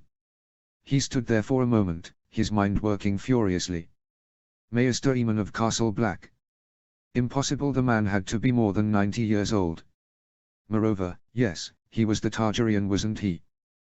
The last of that name in Westeros, buried in his duties on the wall, forgotten about by almost everyone. This was intriguing, and he walked over to his chair by the fireplace, where he sat quickly and thought things through. Now, why would the Maester of Castle Black, a man whose family had cut the head and main branch of House Stark, go to Winterfell? Just to deliver books? He doubted that. And then he paused and leant back, blinking rapidly in thought. No. No, that was impossible. But there could be no other explanation for it. He knew Ned Stark and respected him greatly for it. He was not the impulsive idiot that his brother had been, and frankly he was twice the man that his father been in terms of giving careful thought to matters. No, for his mind Ned Stark was an excellent warrior because he judged matters on the battlefield until the time was just right and then attacked. He was not a man who did things on a whim. So why the need for all this information on the others? Some might see it as push, so collect and save as much information as possible before winter arrived. But the arrival of one of the oldest and most knowledgeable men in Westeros to Winterfell, straight from the wall, that placed a different slant on things. Why was Eamon there? Why was such an old man, no such a blind old man, in Winterfell? To discuss legends? No, something must have driven him there. Then perhaps. A chill went through him for a moment. The legends, the stories of the others, all spoke of terrible things, of dead men that walked, of creatures that could kill with a touch, wielding swords that shattered steel as if it was made from glass. Oh, he knew the legends. They were the stuff of old wives' tales, along with never harm a heart tree, never let a black cat cross your path and never curse a raven. Why? Who knows? Tales and legends and the stuff spun out of rumor to explain facts that man had no answer for. This was folly. He was worrying over a legend and a trip south by an old man who might have merely been visiting Winterfell to actually escort some old books and papers. He glared at the letter. This was folly, his worrying about something like this. But the word burrowed about in the back of his mind. Would Ned Stark normally bother with such folly? Why had he called to every holdfast in the north for information about a legend about things that were dead and buried? And then he remembered his talk with Domeric, the day that the call for documents about the others had come in. Why did the wall exist? Why had the Night's Watch stuck to their vows for so long? Did they just defend against the wildlings, or was there something else there, some old foundation of fact? His eyes flicked for a moment to the tapestry to one side. No, that would just be a waste of time. Surely it would. He stood and returned to the account books. But the figures seemed to dance in front of his eyes and he kept adding things up wrongly, and as he cursed quietly and scratched through one number and then wrote the right one out next to it. He looked at the tapestry again and then laid his quill down and sighed. Well, if this was a day for legends and folly, then perhaps he should add to it. Roos stood and locked the door to his solar, before walking over to the tapestry. Behind it was a door, old and battered by time. He pulled out a key from a pocket in his jerkin and paused for a moment and then inserted it and turned. The lock was old and stiff and he made a note to add a little oil to it, but the key turned and the door creaked open. He paused for a moment and then he reached out to one side, grabbed an unlit torch from the wall, lit it carefully from the small fire in the grate and then walked through the doorway. The passageway was short but it changed from smooth stones to rough ones in a few yards and he had to watch his step. He remembered the first time that his father had brought him along this passageway and the uneasy feeling that it had given him as if he was stepping back in time. At the end lay the other door, even older. Another key, another mental note to bring oil, and then he was in the room. It was pitch black in here, lit only by the wavering light of the torch. He looked at the alcoves in the walls and wondered, yet again, what the objects were and why his ancestors had brought them to this place and left them there in such reverence. So much had been lost, so much forgotten. There was the hilt and lower half of an old sword. The skull of a bear with green copper wire wrapped around its snout.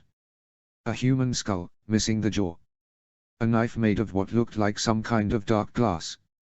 An old wooden statue of something that had been worn by the passage of so many fingers and so many years that it was impossible to even start to guess what it had once been.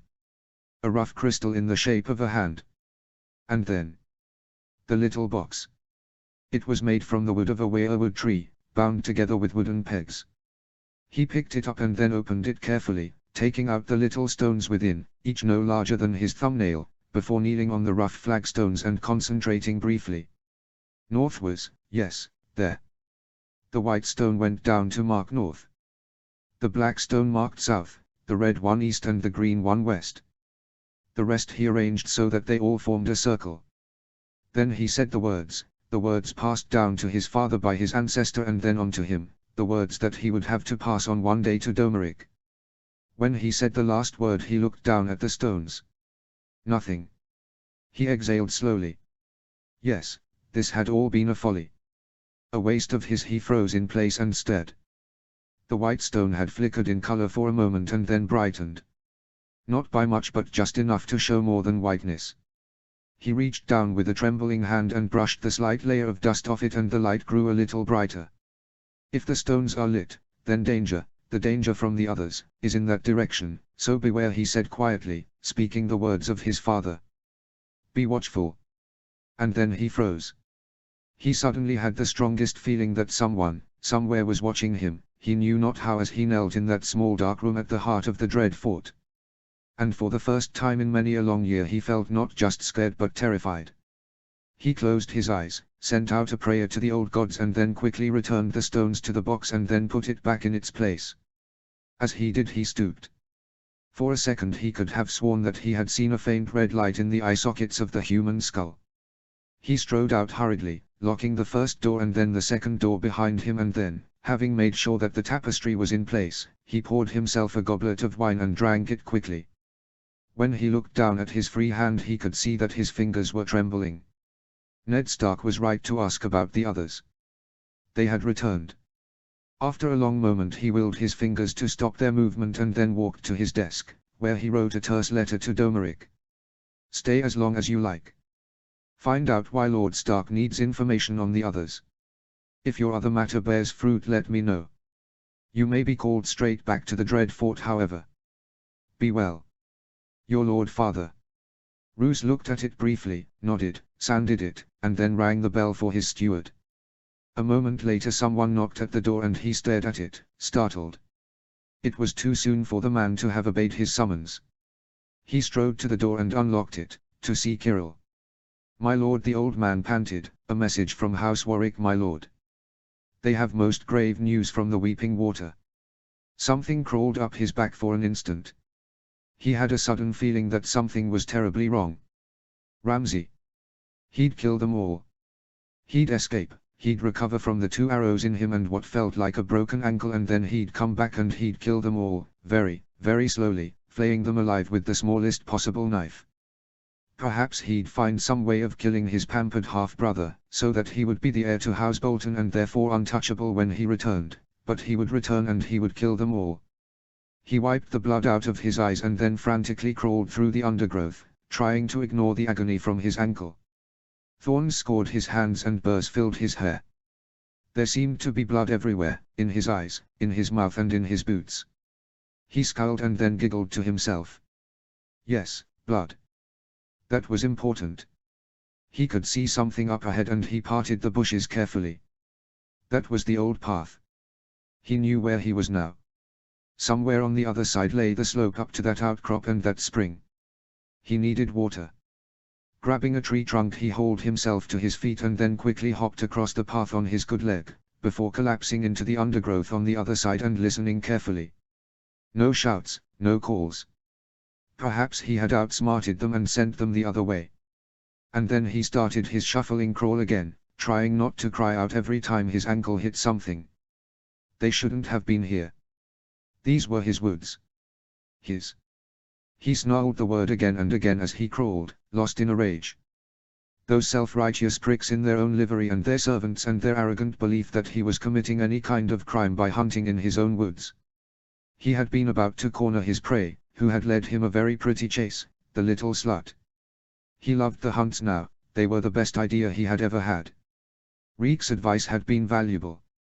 He had a habit of coming up with good advice every time that Ramsay got angry, which was often these days. He had heard that his brother wanted to meet him, and when that day came he'd kill him and take his place. And then they had arrived. The 2 young Warwicks and their sister.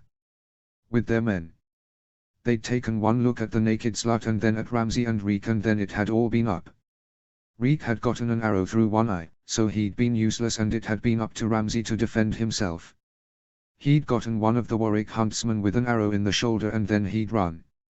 Because then the arrows had come, and the pain and the screaming and the wild flight through the trees, until the fall down the small outcrop that had hurt his ankle. Kill his brother. Yes, kill that bastard. He felt dizzy for a moment and a sickening feeling ripped through him and he stopped crawling to shake his head.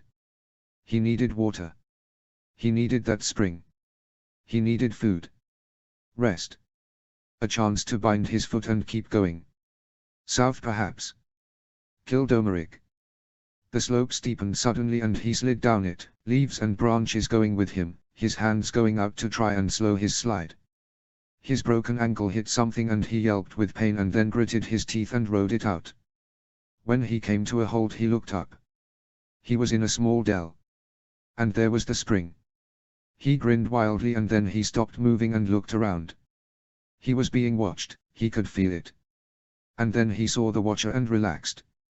A raven, on a rocky outcrop. Just a raven, a stupid bird.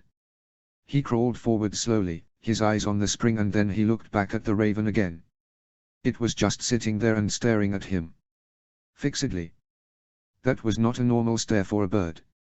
And then he heard the soft sound of dry leaves being trodden on. He looked over and then pulled his knife out and rolled onto his back, before pushing at the ground with his free hand and good foot until his back was to the outcrop. Who was there? The raven stared down at him. It was starting to annoy him. Branches shifted and he looked over just in time to see a wolf stride into the dell and then sit down on its haunches. It too just stared at him. Ramsay licked his lips. This was not good. But he had his knife and he was at bay. Nothing could beat him. Nothing. And then Raven caught 3 times. The wolf got up off its haunches and stood. And then, it seemed to double in size, swelling to become a great direwolf, or what he presumed was a direwolf.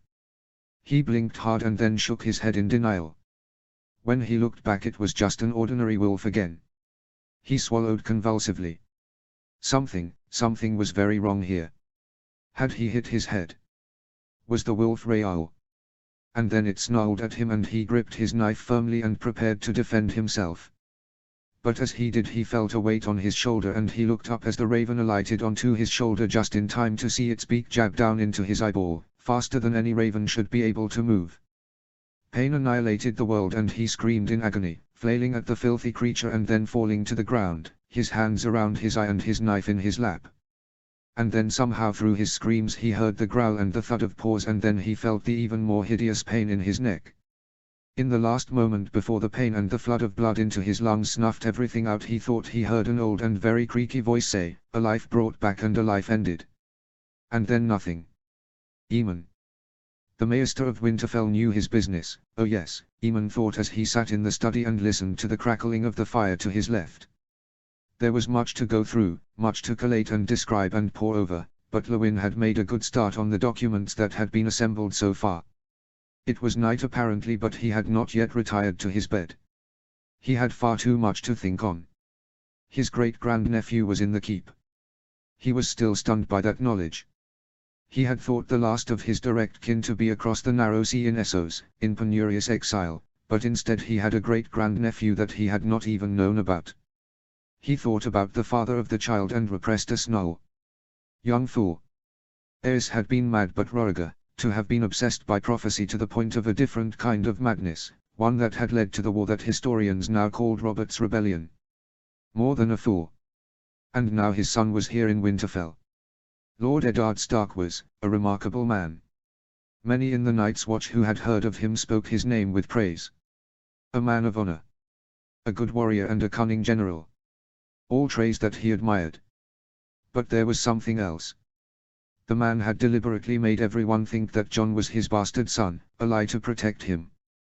Because he knew that Lord Stark had spoken the truth when he said that had King Robert known of the boy's existence he would have had him killed at once, as the son of the rapist Rhaegar Targaryen. As dragon spawn. The boy would have to be protected.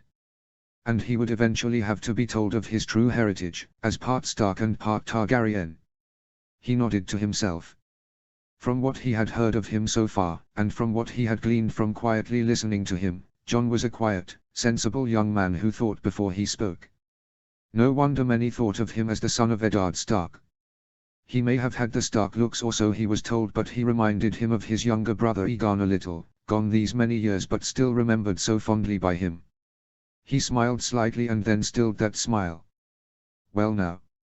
The boy would have to learn a little of his real father as well as his family, and in such a way that he would not panic at the very thought of being of the same blood as the Mad King. And that would take a little tact. Fortunately Lord Stark could point to him as being a reassuring presence, to remind him that not all Targaryen blood was tainted with madness. He sighed and ran a suddenly weary hand over his face. This was yet another burden, to add to the many that he already bore. But it was one that he could not shrink from. The boy was family. And Ned Stark was right, he had to be protected. He was part Targaryen and part Stark. Especially because the others were coming. As was Winter. And if the Starks were right about that, what else could they be right about? My Khan. He'd been weighing up what to do for some time now. He had to get the ship into the nearest port in the Fingers, and he was running out of time with every mile that the ship ploughed its way northwards. He'd thought up and discarded a dozen plans. Was an emergency needed? Yes. What kind of emergency? Stab the Northman and make it seem an accident. Bludgeon him perhaps. No, he was too wary and observant. Stab the nurse. No, she was too close to the boy and he wanted to make sure that the brat didn't scream at the sight of him. Poison the nurse. Same problem. So instead he went for the most obvious solution, make Seaworth think that they had to get to a port at once. The first thing he'd done that night was to creep below and replace the chain for the pump. Even a relatively new ship worked enough in open seas to let in a little water, forcing the crew to man the pump once or twice a day with one that was old and worn and which would break easily. That was the first part. The second part of the plan was about to be carried out by him right now, sneaking into the bow and carefully arranging for the windlass for the starboard anchor to fail, making the ship lose the anchor itself. With a busted pump and only one anchor left, and with Seaworth being a good sailor, they'd have to find port quickly. He was quite pleased with himself as he crept up to the windlass and inspected it. It was a cloudy night at the middle of the watch, so there was little if any chance of him being seen. He'd opened a small hatch to one side, which he'd slide into the moment that the windlass failed and the anchor chain went roaring out of the side of the ship. It would be noisy to say the least. Pulling out his knife he paused as he looked at the bloody thing. Now, how to do this? Perhaps, and then he felt a thin sharp blade being placed on the side of his neck. He froze. "I've been sailing these many years," a voice said from behind him in low tones that came straight from Flea Bottom. "Fuck. Seaworth. And I have sailed with a great many men. Some were scoundrels and some were good men. And I soon learned to pick out the scoundrels by their eyes. The moment I saw you, I knew that I were looking at a scoundrel." My Khan was about to jerk away from the knife and use his own on the man when he saw the other shadows walking towards him. "Drop the knife. Or I'll slice your throat clean open." Steel glittered in the light of the moon, which chose that moment to break through the clouds, and he sighed and then slowly threw the knife away. "Now then," Seaworth said as the others arrived and pulled his hands behind his back, "let us talk of what you were trying to do and in whose name you were doing it. And unless you want to swim from here on, I would advise you to tell us all." Jory. He came awake the moment that someone knocked at the door to his small cabin, his hand reaching for the knife under the thin pillow in his bunk. He'd been on edge for the past day, he knew not why. Then he focused his eyes. No danger nearby.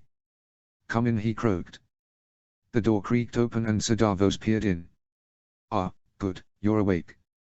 May I come in?" "Of course, Sir Davos." He sat up and blinked at him. Then he caught the look on the face of the other man. "What's wrong?" The older man grabbed a stool and jammed it against the wall behind him, before sitting.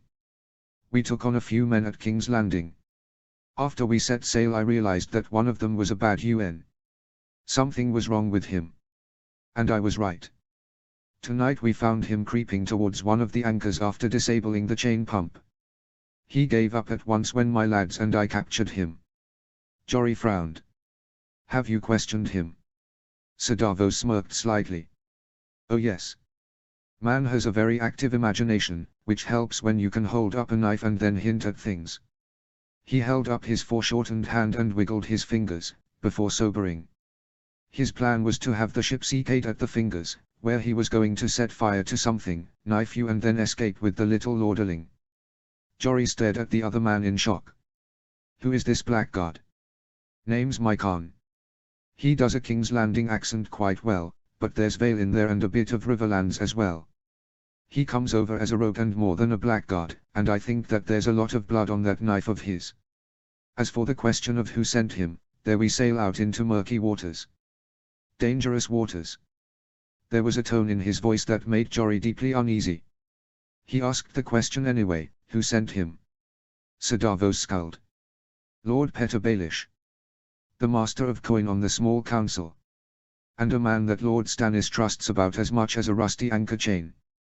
The last sentence seemed to surprise him a little, as if he had said too much, and he shook his head for a moment. "I'll be taking this my Khan back to King's Landing, or perhaps back to Dragonstone. Lord Stannis needs to know about this. In the meantime I've posted guards on your quarters as well as that of young Lord Robert. And when we get to White Harbour we should talk at once to Lord Wyman Daily. I think that you might need a stronger escort on your road to Winterfell." He thought this through and then nodded. "Thank you, Sir Davos, I agree with everything you have said. I gave my word to Lord Arryn that I would get his son to Winterfell and I will welcome any help that can be given." Sir Davos nodded and then stood. "I will let you know what." And then he was interrupted as the door banged open and a furious Anna barged in. "Sir Davos. There you are. Your guard is all elbows and knees, like a young colt. He came barging into my quarters, asked a lot of questions about if I'd talked to a man called my Khan, and then he knocked the jar with young Lord Robert's medicine over. We've lost half of it, we'll need more if we are to get to Winterfell." After a moment she seemed to notice Jory and blushed slightly. "Your pardon, Jory Castle." Jory smiled awkwardly whilst Sir Davos sighed. "I am sorry for that, Anna. I know of an apothecary in White Harbour who should be able to replenish your stock of medicine. Do you know what it is?" "No," she said thoughtfully, "Lady Arryn had it made up by someone in the Vale. But surely an apothecary will be able to work out what it is." "I am certain that the man I know in White Harbour will be able to ascertain it," Sir Davos said confidently. "Now if you will pardon me I have go back on deck." And he stamped out, a thoughtful look on his face. Jory looked at Anna for a moment. She was plain, but there was something about her that attracted him for some reason that he did not understand. She looked back at him and then she seemed to recall where she was, before curtsying slightly and then leaving. As she left he sighed and then stood up to get dressed. He had no doubt that he had a lot to plan once they got to White Harbor. And plenty to worry about before they even got there. Theon. He heard the sound of the rowers first as he awoke. Slow and steady. Then he felt the lurch. A boat. He was on a boat. He had to wake up. He needed to open his eyes. But doing so seemed to take an age, as each eyelid was heavy, so very heavy. When he finally opened his eyes he then almost wished that he had not. He was slumped at the end of a long boat with a furled sail. In front of him cloaked and hooded figures were at the rowlocks, 50 or so of them, 2 to each oar and all rowing slowly but in perfect unison. Theon peered at them, but could see nothing under their hoods, the shadows being too deep. He looked around. There was a shore in the distance, but not one that he recognized. There were trees. Ahead the sun was setting, deepening the shadows, and there was an island ahead. But the more he looked at it the deeper his foreboding became. There was something wrong with that black shape, but he could not say why. He shook his head slowly and then frowned. His limbs felt heavier than lead, his head seemed to be stuffed with wool. And then he saw that he was wearing armor. There was a kraken on his chest. He almost smiled for a moment and then he frowned. There was something wrong with it. The limbs were too thin, the body too twisted. It looked like a mockery of a kraken. And then he noticed the smell. A sickly stench of rot and death. He looked about wildly. Where was it coming from? The sea was too calm, there was no wind. What was giving off that stench? He looked ahead at the island again. It was closer and it still felt so terribly wrong. Something creaked behind him and he turned. There was another figure at the tiller, hooded and cloaked like the others. As he watched the figure gazed at the course it was keeping the longboat on and then looked down at him. And it terrified him. It took him 2 tries but eventually he unstuck his tongue from the roof of his very dry mouth and then looked ahead. The island was closer now, black and desolate, bereft of life. Steer away from there, he croaked. Death lies on that island. And the moment that the words left his mouth he knew that it was true. But the rowers kept to their slow steady work and the figure on the tiller remained steady on the course. The smell of death was stronger now and he looked at the other coastline. Where are wood trees? He could see them clearly. Steer for the coast. Away from that island. The rowers paused slightly before resuming their work. Theon turned back to the tiller. Obey my orders. Steer away from the island. The hooded man looked at him. Why? The word was asked in a voice that sounded like rotted leather crumbling. There was something oddly familiar about it. Death is on that island. Turn the tiller. Make for the trees. The figure turned back to the view ahead. No. Trembling in every limb Theon stood on shaking legs. I am Theon Greyjoy, the son of Balon Greyjoy. You must obey me. The rowers finally paused but to laugh. It was a noise that sounded like a cross between gurgling and wheezing and he looked at them in horror at the sound. The stench of death was growing and he had a sudden nasty feeling that some of it was coming from them. He turned back to the figure behind him and then noticed that one of its hands was visible. It was black with rot. And then as he watched that hand reached up and pulled its hood off. The face that emerged was as dead as the hand, black in places, green in others. There was a terrible wound along one temple. Roderick. It was Roderick. But you're dead. Theon whispered the words but the terrible figure in front of him simply smiled through a mouth of cracked and broken teeth. What is dead may never die. And you cannot give me orders, little brother. Nor me. The new voice came from behind him and Theon stumbled around to see Maron sitting on the nearest bench. He too was a living corpse. I am dreaming, Theon breathed as he looked around. And then the men at the benches resumed their rowing, the long oars going back and forwards as they cut through the still water. Are you sure? Roderick hissed at him. He seemed almost amused. I am. Theon shouted. You are dead and this is a dream. The black hand on the tiller swept around and hit him on the side of the face, broken nails scoring bloody lines. He reeled away, clutching at the wound. "Are you sure, little brother?" He steeled himself and then turned back. Dream or not, there was danger here. He felt it deep within his heart. Turn away from the island. Why? There is death there. A shrug. Death is but a doorway. It holds no terrors for me. I am not dead though. And I choose the other shore. Roderick stared at him with what appeared to be total contempt. The other shore. You speak like a Greenlander, all soft and wet. You are supposed to be Ironborn, like we are. Theon bristled. I am Ironborn. And I chose that other shore. Another shrug. Why? I want to live. Theon looked at the island again. It was still black and desolate, but he could see now that there was something on the nearest shore, something he could not see clearly yet. And there is death on that island. You are Ironborn, Boy Maron shouted at him as he rode.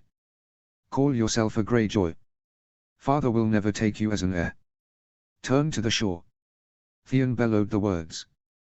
Whatever was on the shore was closer and clearer now. Something on a mound. And then the boat lurched slightly. He looked at the water and then flinched. Corpses. They were rowing through corpses. Some naked, others dressed. Some in their small clothes and some in armor. And all of their eyes were open and seemed to be looking at him. No, said Roderick, with deepening contempt. I will not. This is the old way, boy. This is the way of the drowned god. This is nothing but death, Theon croaked as he looked at the water again. Just death. Everything has a price, shouted Maron. And death is the best price of all. Something creaked and Theon looked about wildly. Was the longboat safe? And then he saw that Roderick was staring at him oddly. Why are you so intent on reaching that shore? His dead brother asked the question in a low, vicious voice. Why? There are weirwood trees there. Because the shore is safe. Theon shouted desperately. He looked back at the island again. Yes, there was something on the mound. A throne. And a slumped figure on it. Safe. Why safe? Why the weirwood? Are you that much of a Greenlander now? Turn this boat to the shore. I will not. Roderick roared at him, as his skin rippled and flaked.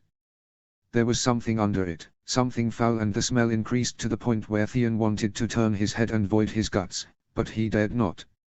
Roderick glared at him and then stared at the mast. You, he screamed the word out loud and Theon looked at him in bafflement. No. What have you done?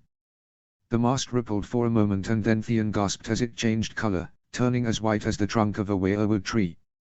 What had to be done, said a voice that was not a voice. Leave the boy alone. Weakling. Roderick screamed, but who Theon did not know. Come to the heart tree, Theon Greyjoy, the voice breathed in his ear, and Theon turned and instinctively darted for the mast. He heard Roderick scream again in rage, gabbling something about stopping the boy, and as he ran he saw rotted hands reaching for him. He kicked out and punched any that came near him, sending bits of bones and sinew and dead skin flying, before placing a hand in the mast. The wood rippled again and then a face appeared in it, the face of the heart tree at Winterfell. The eyes opened, displaying red orbs that seemed to bore into his very soul, and then the mouth smiled at him. Welcome, Theon Greyjoy. We knew your ancestors. Theon came awake in his bed at Winterfell, screaming. And when he felt the pain on his face and ran a hand on it he saw blood. Jon Snow.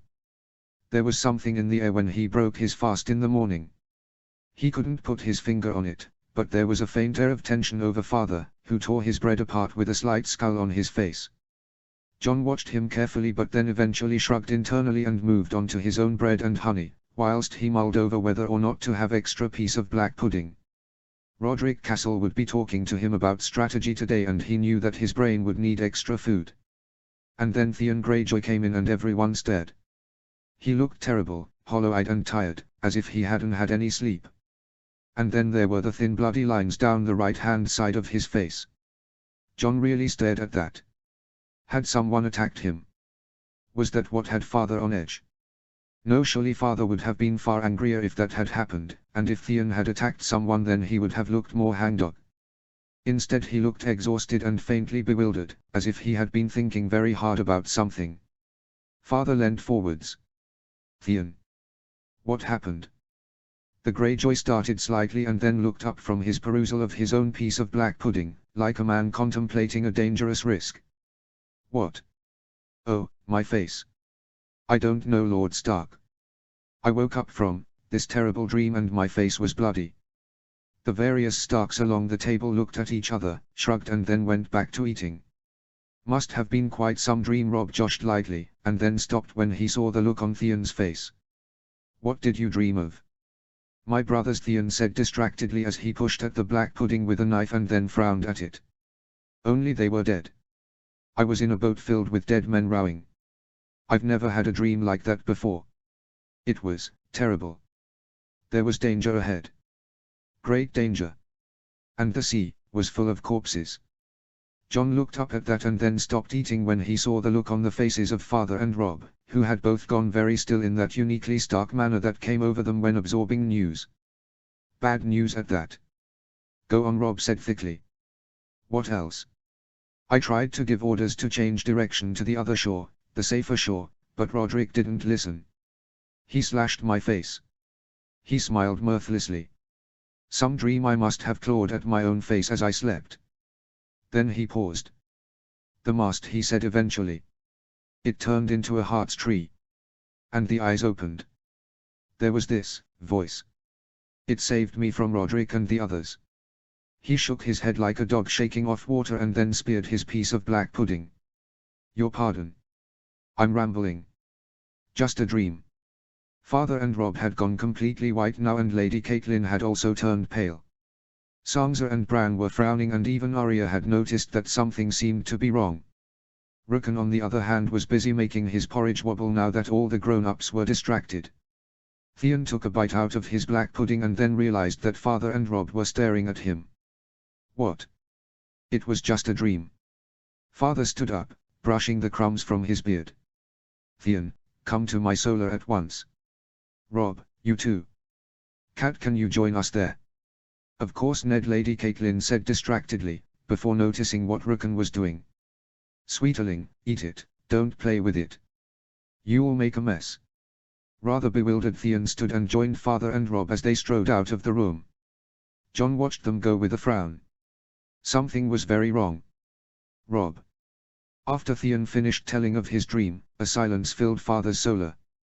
He welcomed that silence as it gave him a chance to reorder his scattered thoughts. By the look on his face, Father was doing the same thing, whilst Mother was looking at Theon as if she had never seen him before. As for Theon, he still looked bewildered. After a moment, Father stood up and then walked over to Theon and closely examined the thin bloody lines on his face.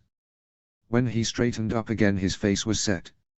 Theon, I'd like you to see Maester Lewin today to have him look at that. Lord Stark, I'm fine, I must have flailed in my sleep and... I insist. That wound, it is not right, Theon. Something jagged did that, and your nails are not torn. Robb looked at Theon's hand and then nodded to himself. Father was right. And Father now sat back and looked intently at Theon. After a while he sighed slightly. Theon, I'm guessing that you've never had a dream like that before, have you? The heir to Pike shook his head, looking increasingly troubled.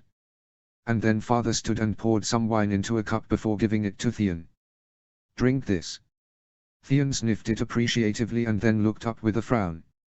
It's rather early, Lord Stark, and... You've been touched by the old gods, young man. The old gods themselves. And that wound you bear, I think that was a parting gift from the drowned god. There was a long moment of silence and then Theon drained the cup with a trembling hand before he could spill any. And then he coughed violently, perhaps from having breathed in at the wrong moment. When he stopped, he looked back at Father in deep shock. The old gods. Father said quietly. Your ancestors worshipped them a long time ago, in the time of the first men, before they crossed the sea to Pike and the Iron Islands. Where the drowned god came from is, well, that's a tale I care not to know much about. There was another pause whilst Theon's face ran through a range of emotions, starting with horror and ending with confusion. Yes, but, the old gods. I thought that. Theon, Robb said gently, I have been touched by them too. And father. That's a tale for another day, but you are not alone in this. Whatever this is. Theon Greyjoy looked at him in some shock. And then he frowned. That was what was wrong with you that morning, wasn't it? Robb said gently. But as I said, that is a tale for another day. Because what I have seen is darker than this day. This brought him a doubtful look from Theon, and a roll of the eyes. Darker than a longboat full of dead men? Theon asked with a slight smirk. Darker than that, Robb said flatly, and the smirk vanished from Theon's face. A tale for later, Mother said with a quaver in her voice. Much later. Theon seemed to absorb this and then stood. Then by your leave, Lord Stark,